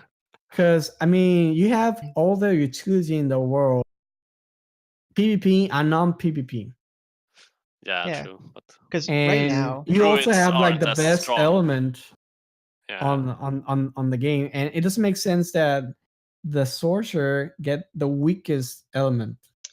yeah, I think right now druids deal as much damage as sorcerers with their UEs, with their waves. Mm. Well, I guess I'm not fair when I say they're the weakest element. They get the. I think earth is probably the weakest element. Yeah. Yeah. Fire just like above earth, and energy ice from above tide. energy above fire, and then ice being on top. Yeah. And And death. death, I don't even think death is relevant because there's so many creatures that are It's just like SDs, strong yeah. against death. Yeah, especially on higher level, like all the creatures Yeah. are either strong or immune. On Yeah, lower that level, you can pretty that's much like, somewhere around there on the fire and earth. I don't know, like maybe above fire. I don't know. Like Reaver mentioned, he's in the Twitch chat, Reaver of Souls. He says that the biggest slap for him is the ED Earth Wave that has half the cooldown of the Energy Wave, slightly less damage, but it's extremely good in many late game spawns. yeah, I can agree with that. Me being a druid as well, like it's really comfortable to have Earth Wave like every other turn. Yeah, If you are Yeah. hunting something or killing a boss I was that gonna you say can I'm not use a tear away with. sorcerer main, but I've heard, correct me if I'm wrong, that sorcerers run in their combo they run out of, they don't have enough spells to do the whole combo for 8 seconds. Like they do their spells and the one of their moves has to be an avalanche or something because they don't have enough spells to do all the entire rotation. For sorcerers or druids? Yeah, sorcerers. Yeah. I might be wrong about that. I don't know. I mean, yeah, you do great Your energy vis, beam, and yeah, and then your wave. then you wave, and then your rune. I think the way I do it is rune, energy wave, rune, energy beam, rune. Yeah, So basically alternate rune in between yeah. the But beams, waves. I guess as a sorcerer, you should have the option to use spells every single turn because you're still a sorcerer, so you should still be able to have, yeah, you should be able to choose whether or not you want to use runes or your mana. Like even if they have higher mana costs, I guess, I don't know, you should be able to use your spells every single turn.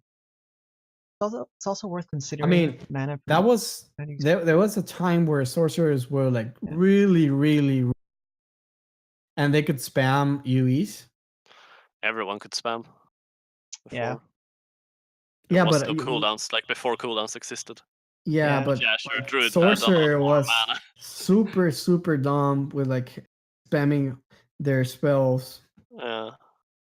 Yeah, like Reaver says, druids using constant CO and everything, they end up with higher magic levels. They do more damage in general. They're using more spells than runes. It's easier to keep up now with the new weapon training, but it's more expensive. Yeah, it's for sure a good point. I think I looked though, like on a statistic, that if you compare a druid to a sorcerer with the same magic level, the sorcerer spells are stronger than the druids. But Yeah, like it's like Reaver said, like the obviously a cooldown. druid is using CO more, so its magic level is probably most likely going to be higher. So it looks like his damage is better. Here's my only devil's advocate point of view to druids being equal to sorcerers is that to play a druid, you have to have that character that you're able to heal people while you're healing yourself and doing damage. You have a lot more things to look at You than have like sorcerers. you have like And you dying or you messing up your job is really bad for the entire team, not just yourself. So I feel Yeah, like but yeah. it's okay that they're equal in even terms of if damage because of that extra roll. even if like your character does more, it's the fact that the other character can, the other vocation can do that makes them like Yeah. OP, I guess. I mean, not balanced, not really OP, but not tuned with the other vocations. So I mean, there's no reason why sorcerer spells that would make his mic level go as high. Yeah. And Also, I'm pretty sure that if they just fix the UH, so you can actually like target friendly allies. yeah, Like Yeah. you could just spam UH on a hotkey. and then Yeah. sorcerers will be relevant. Sorcerers will be really relevant in team I hunts. was going to point that out that right now, druids can Just easily get duo hunts. A druid could just find a knight and go duo hunt pretty much anything. Whereas sorcerers have a lot more trouble, I think, finding duo hunts. There's a lot, you're limited to where you can hunt with a knight. You're limited to what you can do, and a lot of the times you have to find a druid anyways if you want to get the best experience. Whereas, like me as a knight, I could personally hunt prison, let's say, duo with the druid and get as much or similar experience to having a one extra person or not, or having a sorcerer on the team or not. So, like, often it's not very beneficial to have the sorcerer. Sometimes you'll just lose more loot. These days, I find my hunt two types: EK tanking 8 with no extras, or EK plus at least one side tank.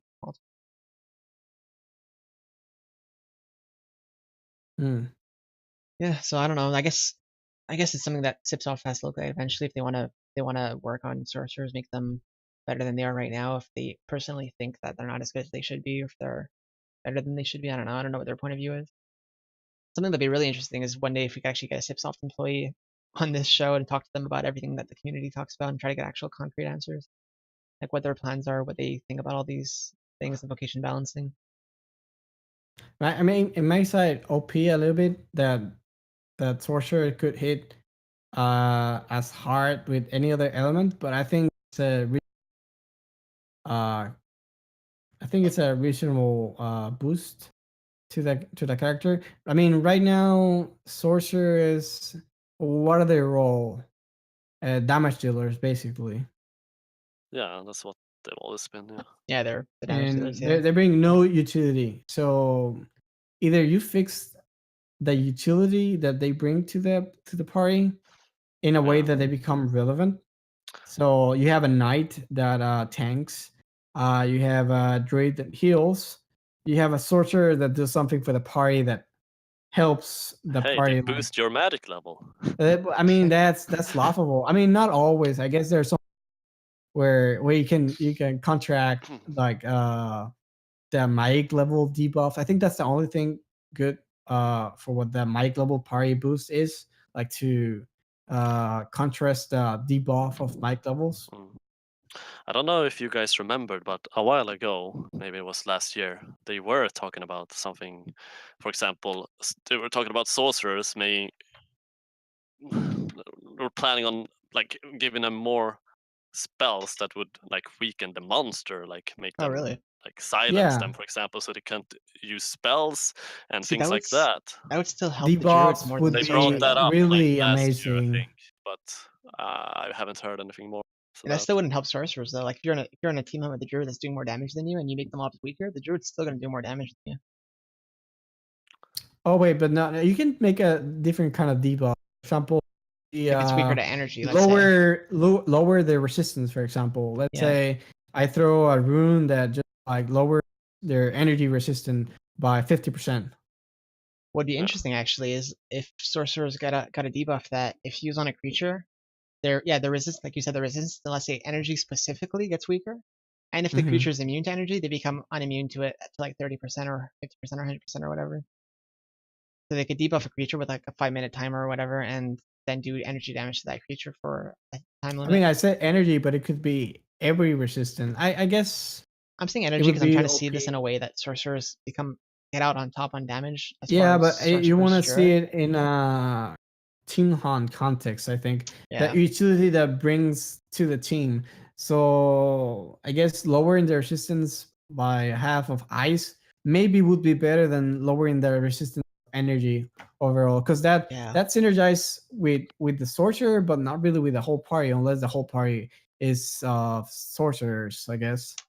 yeah. But that's But that's That he that's the what? whole argument though, is that sorcerers aren't good enough right now, quote unquote. mhm. So, like, how can you make sorcerers better? But if you make sorcerers do something that makes druids better, then you're not really helping the sorcerer anymore. It's still a little funny though, because when I team hunt as a druid, I enjoy having a me like so much because you can see how much faster things are dying though Yeah, with a sorcerer in the party as well. yeah, So that's for always sure. when I'm like going prison or something else, I always try to get the Yeah, sorcerer as well. Or maybe not now because I'm much higher level, but when I was like around 300, it was so much better with a sorcerer as well. yeah. Me, it's relative. I've gone with and without a sorcerer present, and each time it's like, if I don't have a Yeah, paladin there doing bigger pulls, it's you can it's like basically the same feel how experience. slow it is Yeah, but you're without sharing the a experience 2 ways sorcerer. instead of 3 ways, so it comes out to close to the same thing. Like, you're a little bit lower. Mm. I guess at higher levels, like someone was saying earlier, they need 2 druids for the library. I don't even know if they need a sorcerer in that case, if they just go with 2 druids and a knight, a paladin, or something. I mean, if they make so sorcerers can auto hotkey UH, then you don't need two druids. You just take sorcerer and a druid. Yeah, yeah, Yeah, the problem with UH though is that it's like one of the heaviest rune in the game. yeah. It is. I haven't Yeah, it's actually. actually so heavy. Oh, let me see. Well, Ultimate. somewhat heavy at least, if you want to carry a lot of them. I was surprised by how heavy blank runes are. Yeah, Blank runes, blank runes are really heavy too. To be They honest. weigh 2.1. So they weigh the same as blank it's runes. 210 for 100. Yeah, Oh, yeah. that's actually Versus 40 for like avalanches. yeah, it's like 5 times more heavy. I mean, Yeah. sorcerer is at that level. I mean, a high level. They're not gonna see the difference, I think. Yeah, but you know, that's How what about And level. and 100 UH, let's be realistic. 100 UH it would be as having 100 strong mana potions. Because how much does that CO cost? 150, 160? I like don't that? even know, 140 maybe. So one 140, I strong think, mana yeah. potion gets you like 150 on average. So basically, and if the UH heals as much as a CO, Hmm. It's pretty then it's close. basically like carrying strong mana potions. Yeah. But at higher levels, it becomes useless. Like when you have ultimate There's mana pots. also it's kind of interesting if you use UHs for healing, because you also shift from spell to item, because right now you spam CO, and I don't know how it would work if you spam UH. Probably not as fast as spamming CO. Yeah, I'm not sure actually. Yeah. I can't say I've tried that. Yeah, because you can wait. I think you can only use CEO once per turn. Like you can heal yourself twice per turn, I think. Yeah. Well, Like your then self that'd be spells.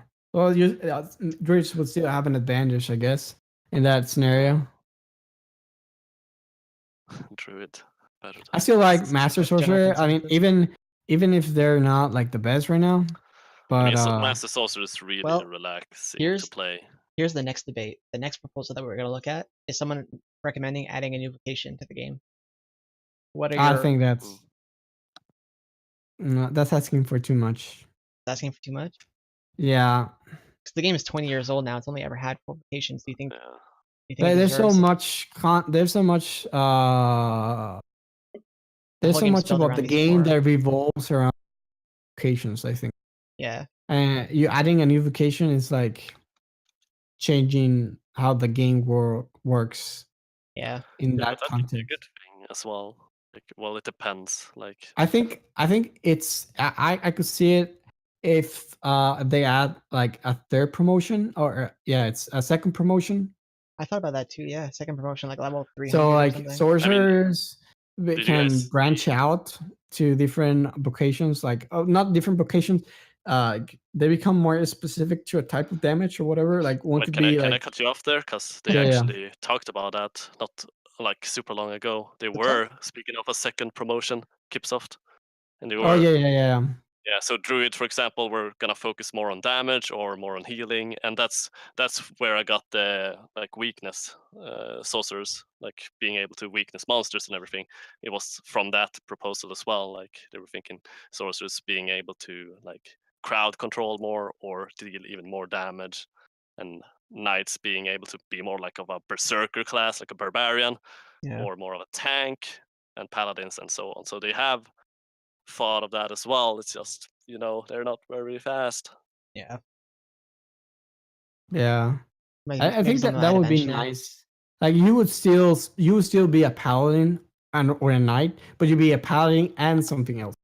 And you can still like you can work from there and keep adding content to the game.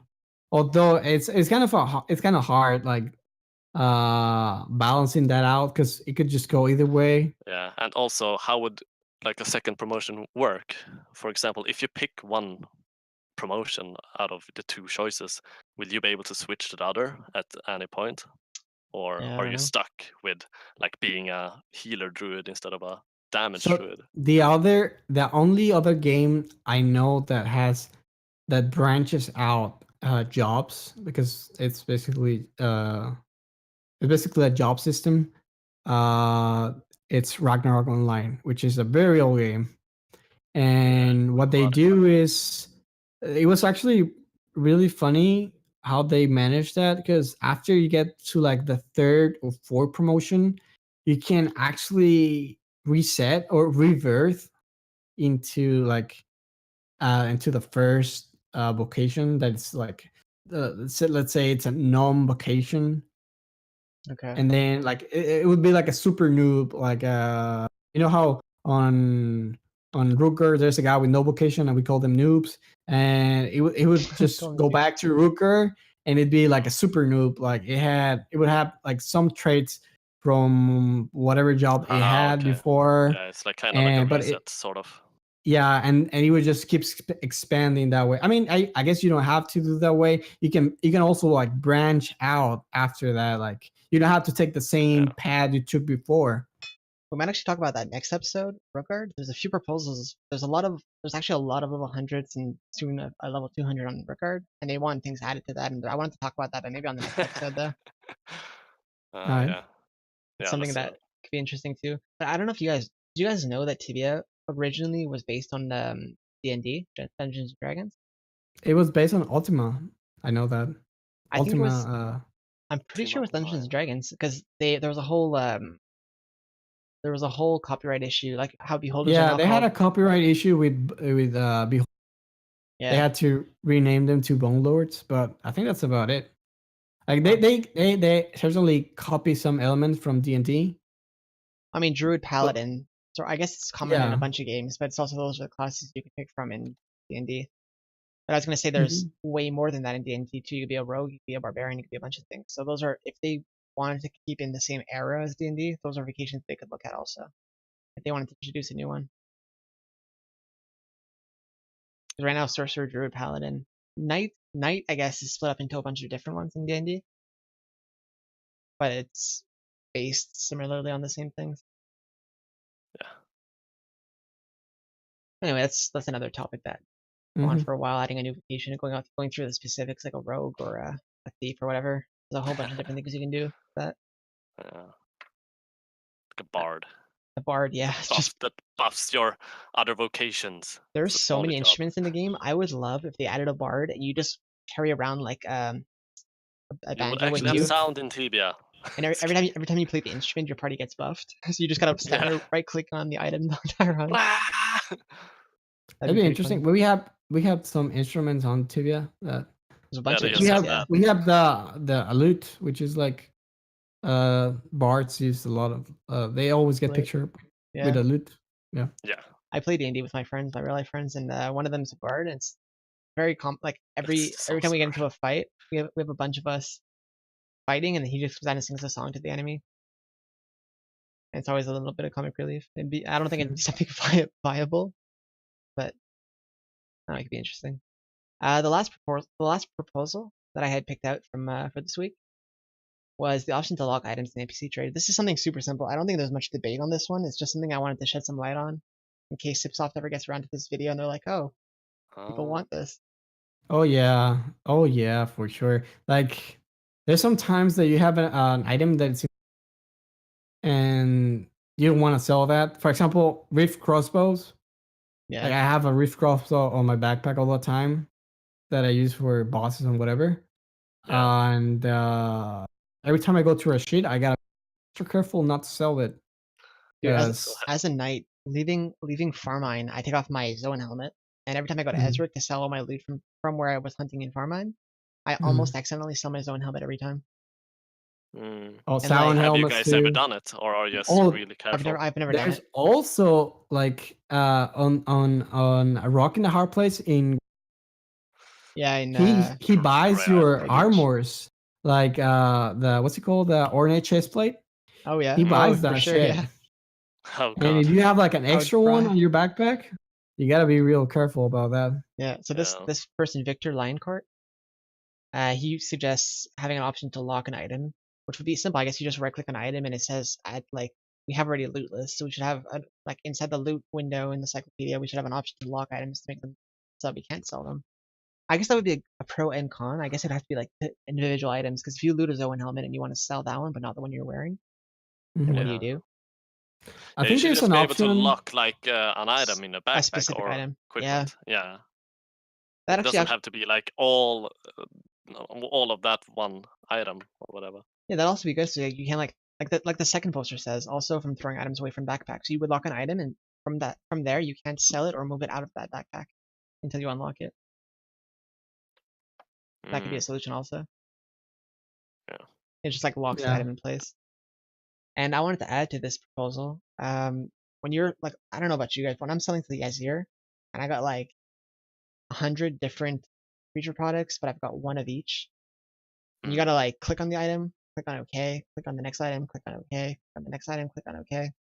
For all of them. For what? For selling loot to Yazir. Oh, okay. Just sell everything? Not sell everything, like double click on the item to sell it or something. Or like okay. Just or to you make don't things a little more easier. Or when you click OK, it automatically highlights to the next item. So you're just clicking OK. You don't have to go back and forth between the item and the OK button. I think there should be like a container. You just drop things. Maybe even have like the first container be hidden from all NPCs, and only containers inside the containers that the NPCs can see them. So, for example, you keep all your equipment pieces on the first, like on your backpack, on your main backpack, and like everything else, I feel like it would be just super put it confusing on to new players who don't have a second container. Who don't have what? A second container? Yeah, like new players who want to go sell an item and they're just not able to, and they're like, why can't I do this?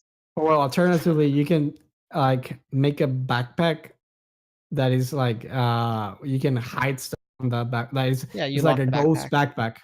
Or something, and or even lock a backpack, I guess, where you can just put everything there, and the NPC just can't see it. Like, it doesn't have access to that backpack. Yeah. That's cool. And then a little quick selling. I mean, it's a small feature that would. It's quality of life, you know. Better. Yeah. I think I probably am a little bit more biased for this than you guys because I'm the knight. Yeah, I was gonna say that. Like, I don't really care because I don't sell stuff. I sell things a lot of creature products, man. Like, just hunting little things, and you got a bunch of creature products, and you gotta go sell them one by one. It'd be nice to just like you click OK, and then the next item is automatically highlighted, and you just keep clicking OK through all the items, or you double click on an item and it sells that item right away, instead of having to go back and forth between the item OK, the item OK. Like, it's just a small, very small, easy to implement quality of life fix, in my opinion. Yeah. It's not something that I think would take long to code. I have like 20 pages of depot of a depot that has all my stuff, Yeah. and it's gonna be a pain in the ass to sell everything. Yeah. Yeah. The stash should have the option to stack more than just creature like things that stack. Obviously, like rings should be stackable. I think. I find it stupid that you'll have a creature product that's like a turtle shell, and you can stack 100 of those, but you can't stack a ring. Like a ring's the size of a ring, you know. Yeah. And you can't Yeah. stack them. You can stack turtle shells. You can Just make stack everything whatever. stackable. Everything. Forget. Yes, everything stackable. No. 100 depth loricas, 100. Stack Yeah, everything. to be honest, I don't know why they did the cache thing or whatever, the stack thing in the depot. They could just they could have just added a search filter in like the normal depot or something. Yeah. That you could have just pulled out the items that you wanted.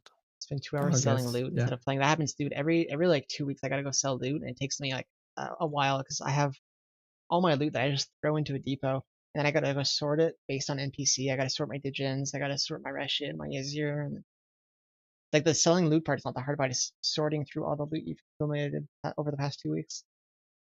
Hmm. We're gonna move to the last segment of the show now. Been on for a while now. I think we could start wrapping it up Yeah. a little bit.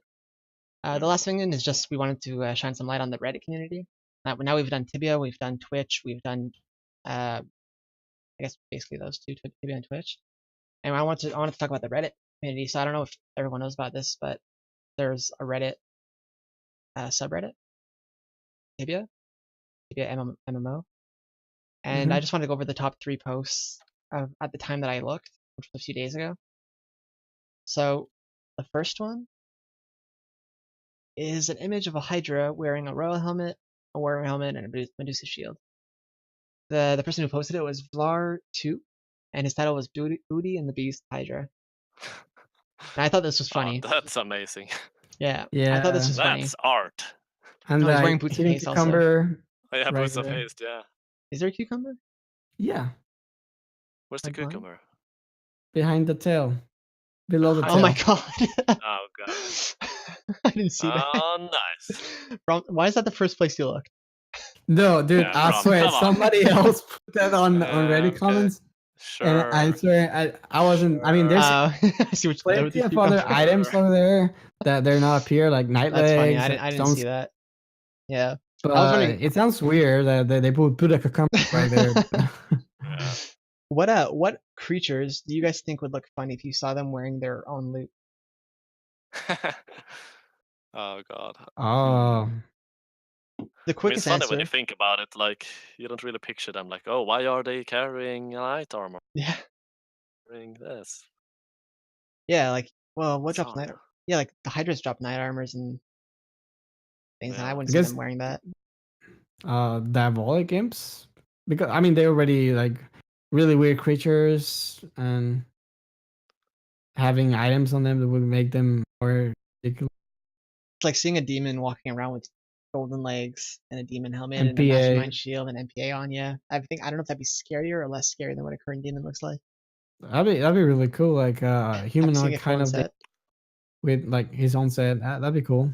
and you got the little minion demon in the back with the little devil helmet on instead of a demon helmet.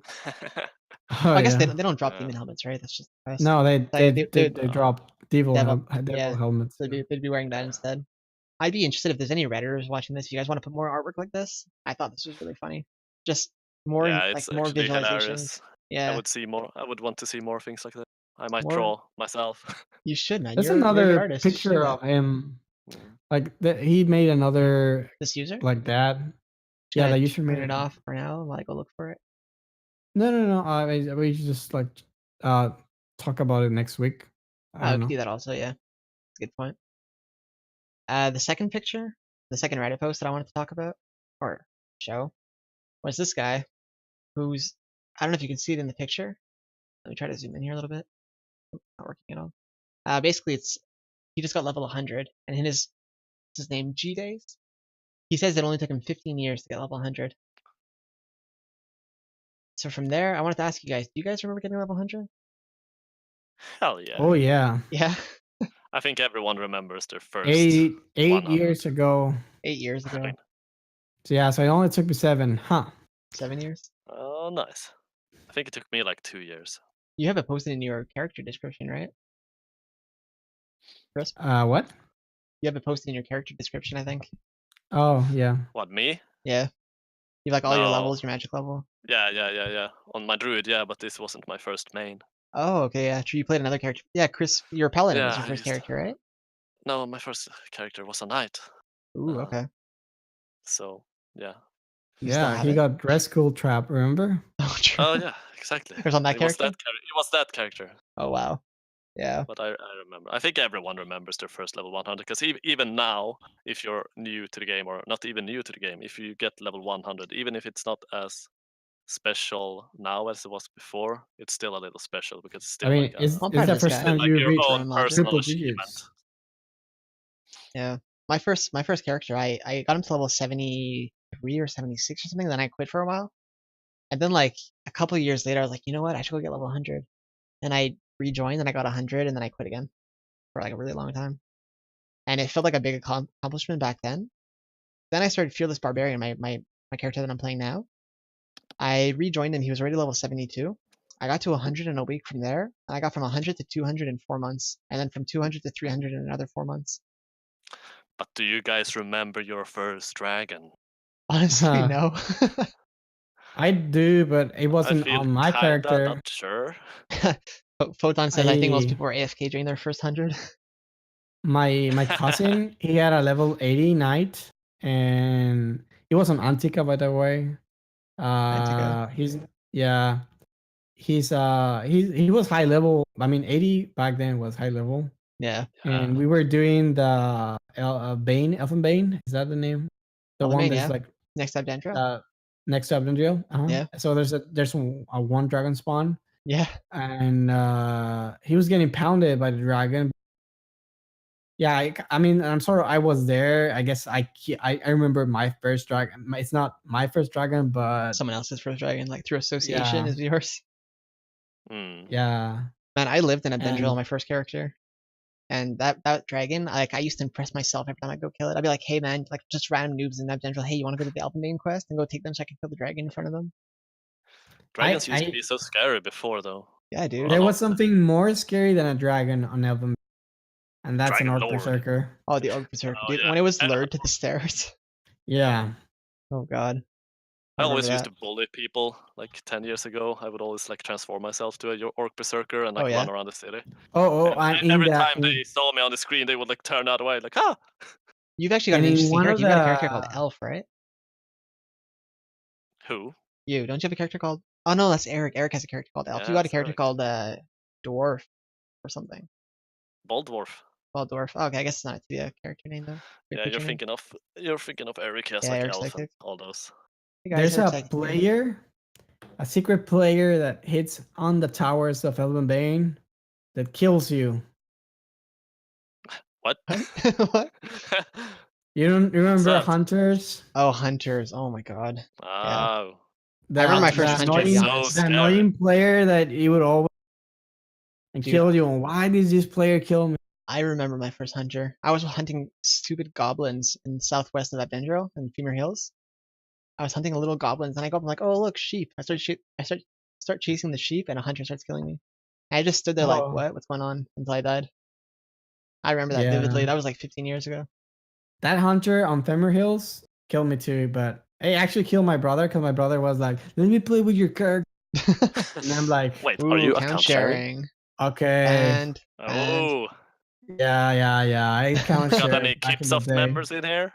My brother used my account, my character. hey, this is And I'm Twitch. not proud Anything on of it. Twitch is not I'm- admissible.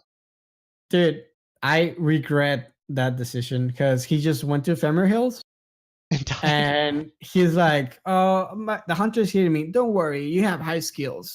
You're gonna 30. block all of it." And I had 60 back then, but anyway, the hunter just killed me, like because he just stayed there, Yeah, and remember the that. hunter was Hunters used hitting to me be really scary. hard. that's funny.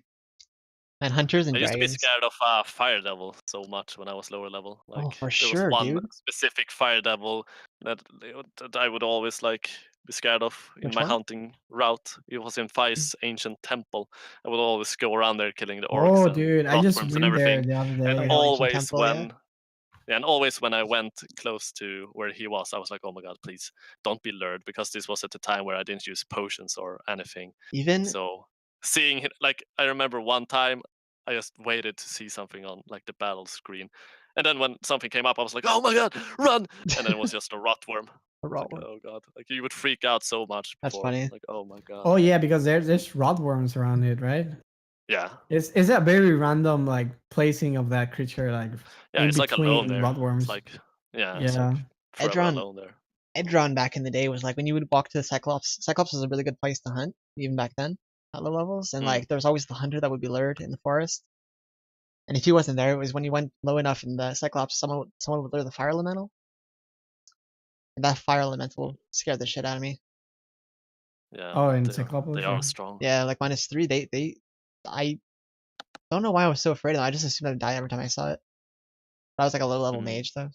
It's I mean, they understandable. used to like they used to be the norm to summon 2 fire elemental Turn phase per PKing. turn.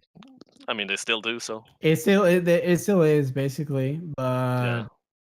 Also to note, back then to Exori Viz, it wasn't on target. You actually had to go up to the creature and hit it.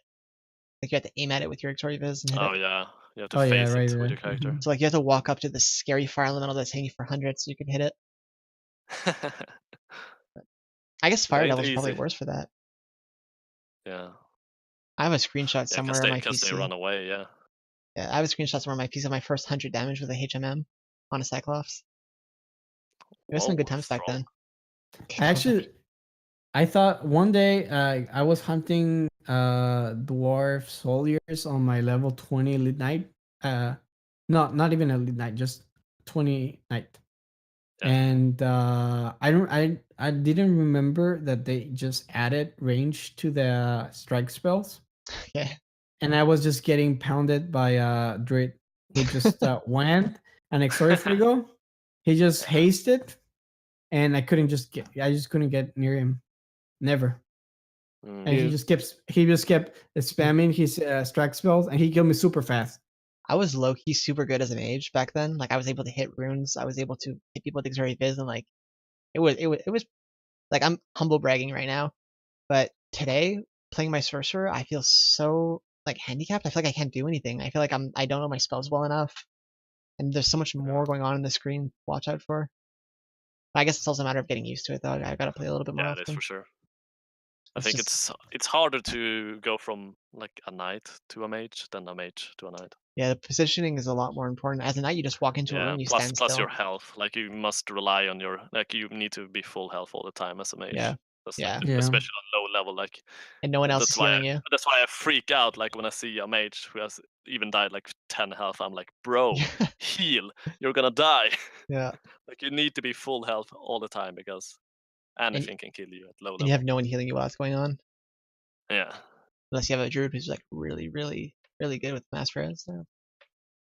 Hmm. The last Reddit post, it was the top for the week.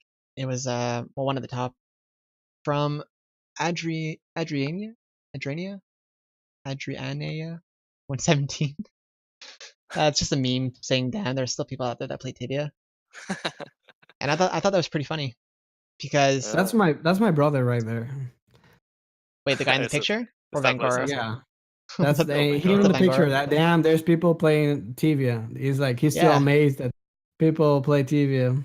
I'm still amazed that people play Tibia, and I'm one of those players. Like it's been 15, well, it's been 20 years the game's around. It's 15 years that I'm around, and I'm amazed that people are still playing. And like I'll run into people that I used to play with 10 years ago, and I think that's really cool that there's still a community going on.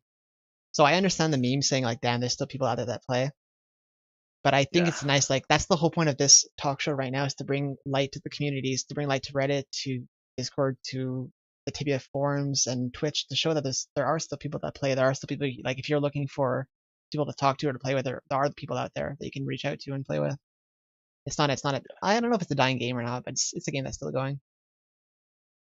Speaking of Twitch streamers, Vangora, you missed yourself earlier. We watched you die to an outburst. That was funny. I loved. Well, Wonder how many new people play each year. Honestly, I don't know. I've been messaged by a couple people like, "Hey, I'm new. Can you help me get into Cyclopses?" And every time I hear that, I feel like I'm getting trolled. I feel like there's no way this guy's new. There's no way there's new Yeah, it's like, players. oh, you want free items or something, something like That's good. that. Yeah, and then that always happens. You got those random people like, "Hey, I'm a super low level. Can Mm. you give me a plate set?" And then you look at their profile and they have a level 200 on the same account that's not even hidden. You're like, "Come on, Yeah. man. Come on." Vangoro, you can't blame it on the alcohol, not all the time. You actually you came at a bad time, Vanguard. We're about to end the show here, I think. That was the last segment that we had was the Reddit post. I don't know if there's But anything you guys want to add. how does your friends feel when, like, When talk about Tibia to them or like bring up Tibia? You know what? For me personally, I started playing. Go ahead. Because I feel like every time, like, Tibia is one of those games where you don't really want to bring it up to your friends in a Yeah. way, because You're like every time embarrassed you of bring it. it up, it's like, oh, playing that paint game, like, oh. I mean, it's not that way with friends that used to play Tibia. It's when you introduce somebody else to the game, like on 2018, they'll go like, "What the hell is this?"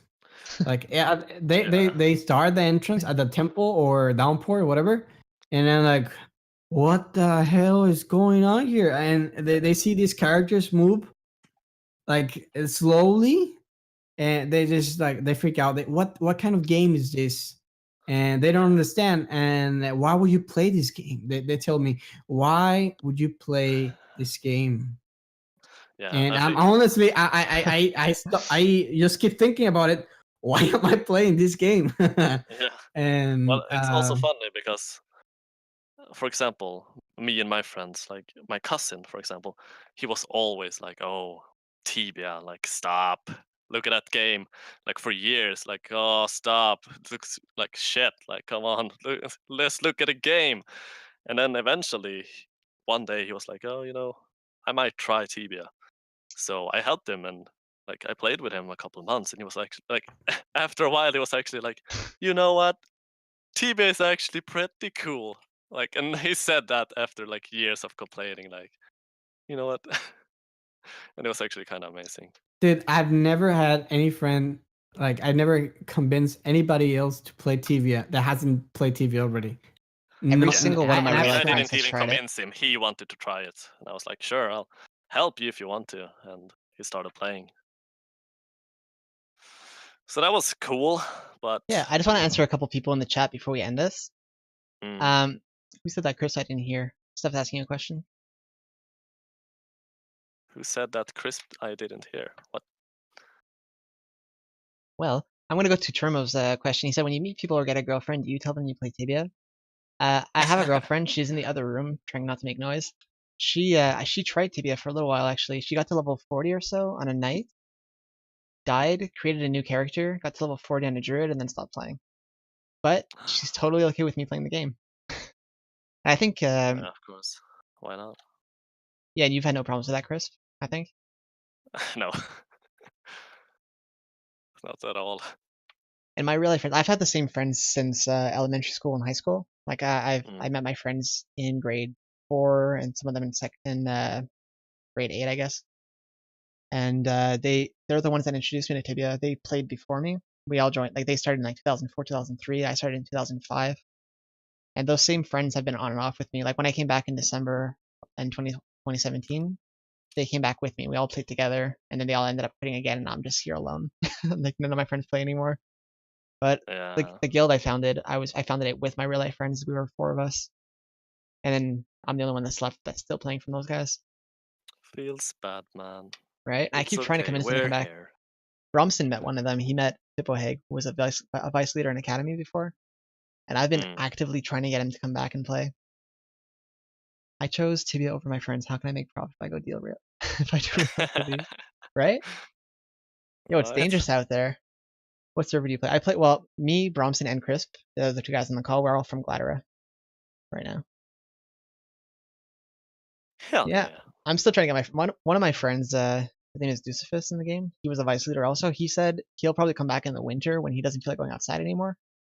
Oh yeah. I don't know if I It's believe probably a him. good idea.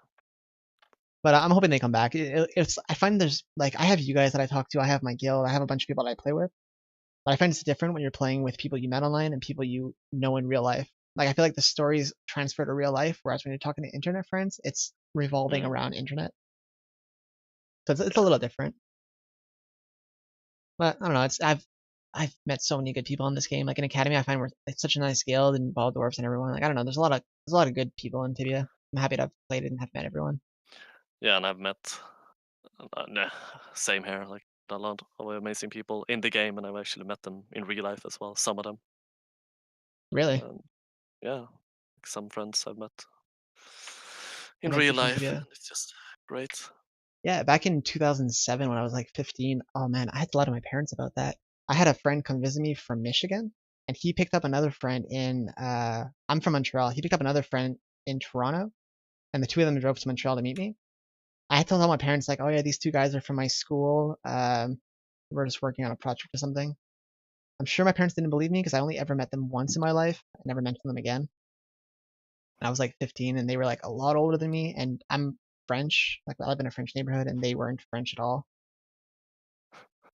Tell me the story the first time you got PK'd. So I was what level 20 or something, and I was in Cyclopses, and some guy comes by and SDs me twice and kills me. And that was the moment I realized I liked Tibia because one of my guild members was a super high level paladin, and he came and killed the PKer, and it was so fun to watch. I was like, holy shit, I want to get high level. I want to be able to do that. And I don't play PvP anymore. I met Krisph. Remember? Yeah. What? Who have you met, Krisph? You must like have you met a lot of people in this game? Not a lot, like 3, 4, maybe 3, 4, 4, 5. 4, 5, Yeah, around that. maybe 6, 7, 18. Yeah, 10, 15. Yeah, a couple. Yeah. I started yeah, Delita. I don't know how to pronounce that, but if you want to tell the secrets about Chris, go for it. You could be on the next episode if you want. But I used to Yeah, play let it be. PvP. I played like Van Gogh said, I was in a bunch of wars. I was cool. I did things. And then like I realized after years of playing, I was only level 100 because I was always on the losing side of the war. And I was like, I actually want to play the game now, so now I play on PvP. Just to actually try to get levels and stuff. Yeah.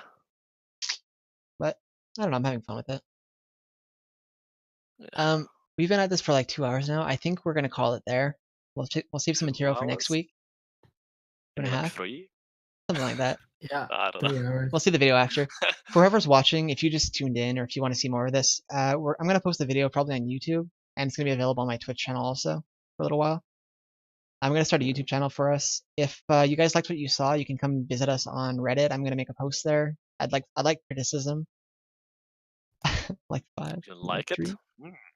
I would like criticism. I would like to know what people thought, what they would want changed, what they want to see. And Vanguard, we're hoping to make it a weekly thing. If the interest is there, if people want to see more of this, we're definitely interested in that. We were saying this week was our first episode, so we didn't have any guests on the show. Like it's just the three of us talking. It'll hopefully be the three of us every week, but we'd like to have a guest every week come in for an interview. So you are a popular Twitch streamer. If you would like to come on the show sometime, you can definitely do that. Adled was on earlier. He said he would be interested as well. So it would add to the show every week. We'd have a guest interviewer or interviewee, I guess. And yeah, that's Kalaf's right there. That's my in real life girlfriend stalking the stream. Like 5. Always gotta be so over dramatic. Who what? Who did what?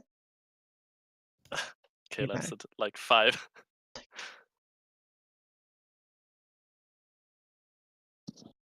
Okay. So yeah, thanks for the invite, honestly. Not being quite so person.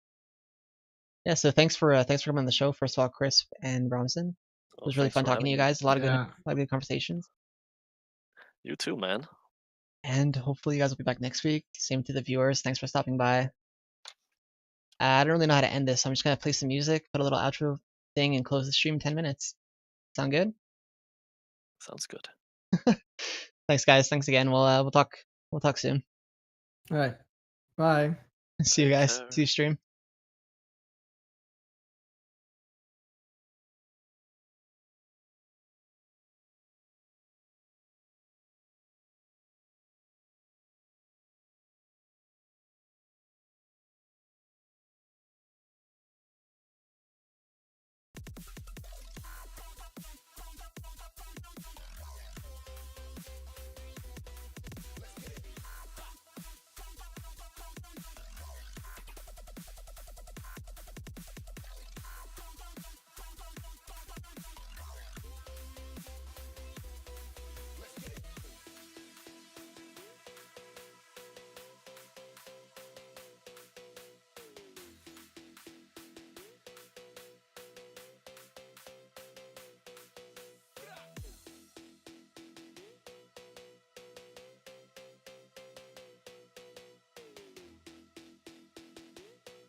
can feel